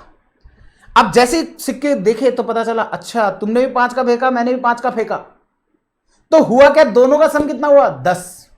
और क्वेश्चन ने कहा अगर आपका सम जो है वो इवन अमाउंट होगा तो बी जीत जाएगा ए का कॉइन। सेम यहां पर सिनेरियो हुआ, क्या हुआ, ए ने अपना सिक्का फेंका 5 का, बी ने अपना सिक्का फेंका 5 का, तो दोनों का सम क्या हो गया सर 10। अब दोनों का सम 10 हो गया, दैट मींस इवन नंबर हो गया। तो इवन नंबर के केस में क्या होगा सर, बी जो है ना वो ए का सिक्का जीत जाएगा, बी ए का सिक्का जीत जाएगा, इसका मतलब बी जीत जाएगा 5 रुपए का सिक्का, बी जीत जाएगा 5 रुपए का सिक्का। क्यों, क्योंकि ए ने 5 रुपए का सिक्का फेंका था। अब ए ने फेंका 5 का सिक्का, बी ने फेंका 10 का सिक्का, बी ने फेंका 5, ए ने फेंका 5 का सिक्का, बी ने फेंका 10 का सिक्का, तो बी ने 10 का सिक्का फेंका, दोनों का सम क्या होगा 15। क्वेश्चन कहता है कि अगर ओड अमाउंट होगा तो ए जीतेगा बी का कॉइन। दोनों का टोटल क्या होगा सर 5 और 10 15, 15 मतलब ओड अमाउंट हो गया। इसमें क्वेश्चन ने कहा ओड अमाउंट के केस में जो ए है वो बी का सिक्का जीत जाएगा। बी का सिक्का कितने का था सर 10 का, जीता कौन, ए ने जीता 10 का सिक्का। क्लियर है। 20, ए ने फेंका 5 का सिक्का, बी ने फेंका 20 का सिक्का, ए ने फेंका 5 का सिक्का, बी ने फेंका 20 का सिक्का, तो ऐसे केस में क्या हुआ 20 और 5 25, 25 क्या है ओड नंबर। ओड नंबर के केस में क्या होगा सर, ए जीतेगा बी का सिक्का, और ए जीतेगा बी का सिक्का तो ए जीतेगा बी का सिक्का, और बी ने फेंका था 20 का सिक्का, तो 20 का सिक्का जीत गए। क्लियर है क्या। मतलब इसमें बेसिकली ये जो मैट्रिक्स बनाना ना यही है इसमें बड़ा समस्या। अब आपको ये चीज समझ में अगर आ गई ना तो आपके लिए आसान है। क्या है, अब आपने ए ने फेंका 10 का सिक्का, बी ने फेंका 5 का सिक्का, 10 और 5 15, 15 क्या होता है ओड नंबर। ओड नंबर में कौन जीतता है ए। तो आप सबसे पहले तो ये देख लो कि ओड नंबर के केस में तो आप सबसे पहले टोटल लगा लो, 10 और 5 15 तो जीतेगा ए, 10 और 10 20 तो जीतेगा बी, 10 और 20 30 तो जीतेगा बी, 20 और 5 25 तो जीतेगा ए, 20 और 10 30 तो जीतेगा बी, और 20 और 20 40 तो जीतेगा बी। क्या ये सही फैक्ट है। अब जीतेगा कौन, ए जीतेगा बी का सिक्का, तो भाई साहब लो बी का सिक्का, बी जीतेगा ए का सिक्का तो 10, बी जीतेगा तो ए का सिक्का जीतेगा 10 का, ए जीतेगा तो बी का सिक्का जीतेगा 5 का, बी जीतेगा तो ए का सिक्का जीतेगा 20 का, बी जीतेगा तो जीतेगा ए का सिक्का तो 20 का। दोस्तों मैंने क्या किया ध्यान से सुनना, यहां पर इसके पास 5 का सिक्का है, 10 का सिक्का है, 20 का सिक्का है, ए के पास भी 5 का है, 10 का है, 20 का है। अगर ये फेंकेगा 5 का, ये भी फेंका 5 का, तो दोनों का टोटल क्या हुआ 10। और इवन केस के अंदर जीतता है बी। 5 और 10 तो इसके केस में जीतेगा ए। 20 और 5 25 इसमें जीतेगा ए। फिर 10 के केस में चेक कर लो, 10 और 5 15, 15 के केस में जीतेगा ए। 10 और 10 20, 20 के केस में जीतेगा बी। 10 और 20 30 तो जीतेगा बी। फिर 20 के चेक करो, 20 और 5 25 तो जीतेगा ए। 20 और 10 30 तो जीतेगा बी। 20 और 20 40 तो जीतेगा बी। इवन के केस में बी जीतता है और ओड के केस में ए जीतता है। अब ए जीतेगा तो वो बी का केस सिक्का ले जाएगा, बी जीतेगा तो ए का सिक्का, तो 5, ए जीता तो 10 का सिक्का 10, ऐसे करके बन जाएगा। तो ये मैट्रिक्स कैसे बना सर? मैट्रिक्स बना, आप दोस्तों ध्यान रखना, अगर बी जीतेगा तो ए का सिक्का जाएगा। ध्यान से सुनना, अगर बी जीतेगा तो ए का सिक्का जाएगा, तो ऐसे केस में ए के लिए वो -5 होगा। ये एक इंपॉर्टेंट बात, अगर बी जीता है यहां पर तो गया किसका सिक्का सर? गया है ए का सिक्का, तो ए -5 होगा। और ए जीता है तो ऑब्वियसली बात है प्लस का 10 आएगा। ए जीता 20 तो प्लस का 20 आएगा। ए जीता तो प्लस का 5 आएगा। बी जीतेगा तो माइनस का 10 आएगा क्योंकि सिक्का ए का गया है। और बी जीता तो फिर -10, फिर ए जीता तो प्लस का 5, फिर बी जीता तो माइनस का 20, और बी जीता तो माइनस का 20। और दोस्तों यही मैट्रिक्स बनाना इस क्वेश्चन में की पॉइंट था। और ये लीजिए, ये मैट्रिक्स रेडी है। -5 5 5 5, 10 -10 20, 10 -10 20, 20 -10 20, 20 -10 20। ये लो जी, ये पे ऑफ मैट्रिक्स रेडी है। अब इन्होंने ये बताया ही नहीं कि भाई साहब ये पे ऑफ मैट्रिक्स कैसे बना है, कैसे नहीं बना। अब कोई टीचर जब तक नहीं आएगा तब तक बच्चे को समझ में नहीं आएगा कि ये मैट्रिक्स कैसे बन गया। अब वापस से एक बार सुन लो, आपके पास ए के पास 3 सिक्के हैं, 5 का, 10 का और 20 का। इसके पास भी 3 सिक्के हैं, 5 का, 10 का और 20 का। दोस्तों अगर मैं इस जगह पर बैठा हूं तो क्या होगा सर? इधर से इसका सिक्का आएगा, इधर से इसका सिक्का आएगा, दोनों के सिक्के का टोटल क्या हो गया सर? 10। और इवन केस के अंदर क्या होगा सर? इवन केस के अंदर आपके बी जीतेगा, और बी जीतेगा तो किसका सिक्का जीतेगा सर? ए का। तो इसका मतलब ए के लिए क्या हो गया? -5, क्योंकि हम लोग रो जब भी बना रहे होते हैं तो रो क्या होती है sir? Row for maximising player, तो हो जाएगा -5। फिर 5 और 10 15 होता है, तो 15 ओड नंबर है तो जीतेगा ए, और जीतेगा ए किसका सर? बी का सिक्का, तो आएगा 10। फिर 5 और 20 25 होता है, जीतेगा कौन? ए। जीतेगा किसका सर? बी का सिक्का, तो 20 रुपए बी से आ जाएंगे। फिर 10 और 5 15, जीतेगा कौन सर? ए। किसका सिक्का सर? 5 का सिक्का आ जाएगा। फिर 10 और 10 20 होते हैं, तो जीतेगा बी, और जीतेगा किसका? ए का सिक्का आएगा, तो 10, और 10 ये माइनस में आएगा। इस तरीके से आपका ये मैट्रिक्स बन जाएगा। एक बार ये मैट्रिक्स बन गया ना तो आपका काम हो गया। ध्यान से सुनना है आप लोगों को, इस चीज़ का बस अच्छे से ध्यान रखना है कि आप लोग जिस भी जगह पर बात कर रहे हो, जैसे यहाँ पर आपका ये A1 है, ये A2 है, ये A3 है, यहाँ पर B1 B2 B3, मतलब कि आपके लिए ये B1 ये है 5 का, ये 10 का, ये 20 का, ये 5 का, ये 10 का, ये 20 का। आपको A1 B1 पर चेक करना है तो A1 B1 मतलब 5 + 5 10। A1 B2 पर चेक करना है तो 5 और 10 15, ये 10, ये हो रहा है 15, और ये टोटल हो रहा है 25। अब मुझे एक चीज़ बताओ, जहाँ पर इवन आ रहा है वहाँ पर क्या होगा? वहाँ पर जीतेगा बी, तो जीता बी। बी किसका जीतेगा सिक्का? ए का, तो हो जाएगा 5। यहाँ पर आ रहा है इवन, सॉरी ओड, तो कौन जीतेगा सर? ए। जीतेगा किसका? बी का सिक्का 10। यहाँ पर कितना आ रहा है? 25। क्या आ रहा है? ओड। ओड के केस में कौन जीतता है सर? जीतता है ए। जीतेगा किसका? बी का सिक्का, दैट मीन्स 20। इस तरीके से आपका मैट्रिक्स बन गया, दैट्स इट। मैट्रिक्स बनने के बाद में तो आपका काम बहुत आसान है। क्वेश्चन ने कहा मैट्रिक्स बनाओ, प्रिपेयर पे of matrix of 2 player, find best strategy each player के लिए कौन सी होगी वो बताइए, ऐड एंड कैलकुलेट करिएगा value of game using dominance. अब आप डोमिनेंस लगाओ। 3x3 का मैट्रिक्स है, इस 3x3 के मैट्रिक्स को आपको कम करना है। ध्यान से देखिएगा, -5 प्लस का 5 और प्लस का 5, 10 -10 और माइनस का 20, 20 माइनस का 10 और माइनस का 20। सबसे पहले रो डोमिनेंस लगा लो, चाहो तो रो डोमिनेंस लगा लो। देखो बड़ा कौन सर? ये। इसमें बड़ा कौन सर? ये। तो इन दोनों में तो डोमिनेंस हो ही नहीं सकता, हटाओ, आगे चलो। बड़ा कौन सर? ये। इनमें बड़ा कौन सर? ये। सर माइनस का 20 बड़ा होता है। मैं कहा नहीं यार, वो 20 बड़ा होता है, लेकिन माइनस का अगर 20 है तो फिर बड़ा ही होगा। इन दोनों में डोमिनेंस नहीं होगा। इन दोनों में देखो, ये दोनों इक्वल है, ठीक है। माइनस का 10 और माइनस का 20 बड़ा कौन होगा सर? माइनस का 10 बड़ा होगा। माइनस का 20 और माइनस का 10 बड़ा कौन होगा? माइनस का 10 बड़ा होगा। तो यहां डोमिनेंस है, क्यों? क्यों मोर देन और इक्वल टू है। आप देखोगे कि रो 2 जो है, मतलब A2 जो है वो मोर देन और इक्वल टू है।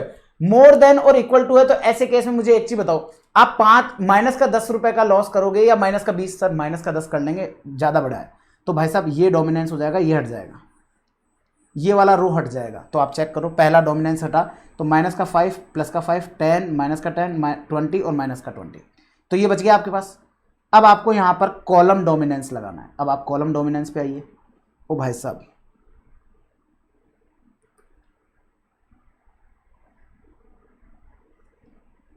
Column dominance. अब कॉलम डोमिनेंस में क्या होगा, चेक करो, इससे बड़ा है ये, इससे बड़ा है ये, कॉलम डोमिनेंस नहीं लग रहा।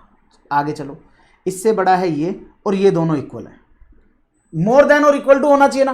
अब आप मुझे बताओ 10 का लॉस करना चाहोगे कि 20 का? अरे सर ऑब्वियस सी बात है 10 का करेंगे, 20 का क्यों करेंगे, हटाओ। तो आपके लिए मैट्रिक्स बच गया माइनस का 5 10 प्लस का 5 और 10 माइनस का, ठीक है। अब इसके बाद में आपके पास क्या है सर? शेडल पॉइंट लगाना चाहो शेडल पॉइंट लगा लो। शेडल पॉइंट नहीं लग रहा तो आप क्या करो, इसके अंदर लगा लीजिए। आपके लिए क्या लगाएंगे? अब एक, हाँ, एक क्वेश्चन में इन्होंने ऑल्दो पूछा था इस पे, हालांकि इन्होंने इसके ऊपर जवाब दिया कि नहीं दिया पता नहीं, इंस्टीट्यूट ने शायद नहीं दिया होगा, कोई बात नहीं।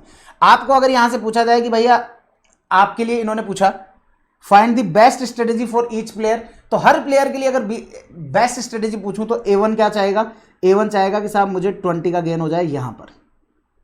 और B क्या चाहेगा? सर मेरे को यहां पर, मेरे को सबसे ज्यादा जो लॉस है वो सबसे कम हो, तो वो ये चाहेगा। सिंपल है। तो आपके लिए अकॉर्डिंगली आप सॉल्व कर लेंगे, जो भी उसका B सबसे कम से कम का कॉइन देना चाहेगा और A ज्यादा से ज्यादा का कॉइन लेना चाहेगा, ठीक है। अब यहां पर अगर बात करें तो आपको देखो क्लियरली मिनिमम वैल्यू क्या होगी सर? माइनस का 5, यहां पे आएगा माइनस का 10, यहां पे आएगा मैक्सिमम वैल्यू 5, यहां आएगा 10, मैक्सिमम मिनिमम वैल्यू निकालोगे 5 और ये 10 आएगी। तो इसका मतलब शेडल पॉइंट तो नहीं लग रहा, तो बाकी का काम क्या करना है आपको निकालना है। अब यहां पे ध्यान देंगे, माइनस के 5 में से माइनस का 10 लेस करोगे तो आएगा माइनस का 15। आपको पता है ओड मेथड के अंदर हमारे को माइनस को इग्नोर कर देना होता है, ठीक है, इग्नोर कर देंगे। लेकिन आपको इस 15 को यहां नहीं लिखना सर, इसको 15 को आपको लिखना है यहां पर। क्लियर है क्या? क्योंकि आपने फर्स्ट रो का मैग्नीट्यूड निकालोगे उसको लिखोगे सेकंड रो में, 5 में से माइनस करोगे माइनस का 10 तो आएगा प्लस का 15। ये लो जी, यहां माइनस के 5 में से माइनस के 5 को लेस करोगे तो आएगा माइनस का 10। आपको पता है माइनस का 10 में से माइनस को इग्नोर करना होता है। 10 में से माइनस करोगे माइनस का 10 तो आएगा 20, क्योंकि माइनस माइनस प्लस हो जाएगा, तो ये आपका 10/20। इसकी प्रोबेबिलिटी निकालोगे तो इसकी प्रोबेबिलिटी आ जाएगी 1/2 1/2, इसकी प्रोबेबिलिटी आ जाएगी 1/3 2/3। चेक करो प्रोबेबिलिटी यही आ रही है क्या? 1/2 1/2 2/3 1/3। अब आपको सॉल्व करना है इस क्वेश्चन को, तो सॉल्व कर दो। आपको सॉल्व करने के लिए क्या करना है, सिंपली आपको इंस्टीट्यूट तो बोलता है भैया माइनस के 5 को 15 से मल्टीप्लाई करो, कर लो साहब।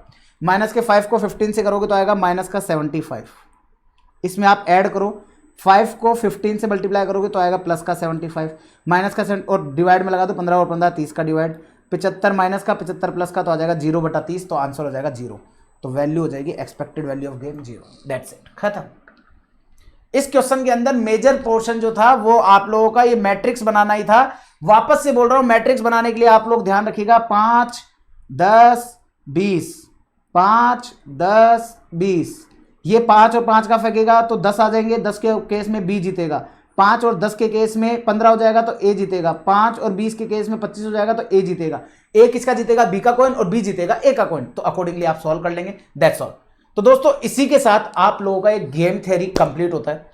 मैं अगर बात करूं चैप्टर वाइज रिवीजन सेशन की, तो मैंने चैप्टर वाइज रिवीजन सेशन इसी तरीके से लिया है और उसी के अंदर आप लोगों का क्वांटिटेटिव टेक्निक का पूरा मैंने रिवीजन आप लोगों को करा दिया है। क्वांटिटेटिव टेक्निक का पूरा रिवीजन मैंने आप लोगों को करा दिया है, एक एक चैप्टर वाइज, और नाम बल्कि मैं यूं कहूं स्ट्रेटेजिक कॉस्ट मैनेजमेंट का पूरा रिवीजन हो गया है। उम्मीद करता हूं मेरे एफर्ट्स आप लोगों के एग्जाम में भी काम आएंगे। वीडियो के कमेंट सेक्शन में आप लोगों का प्यार दिखाइएगा।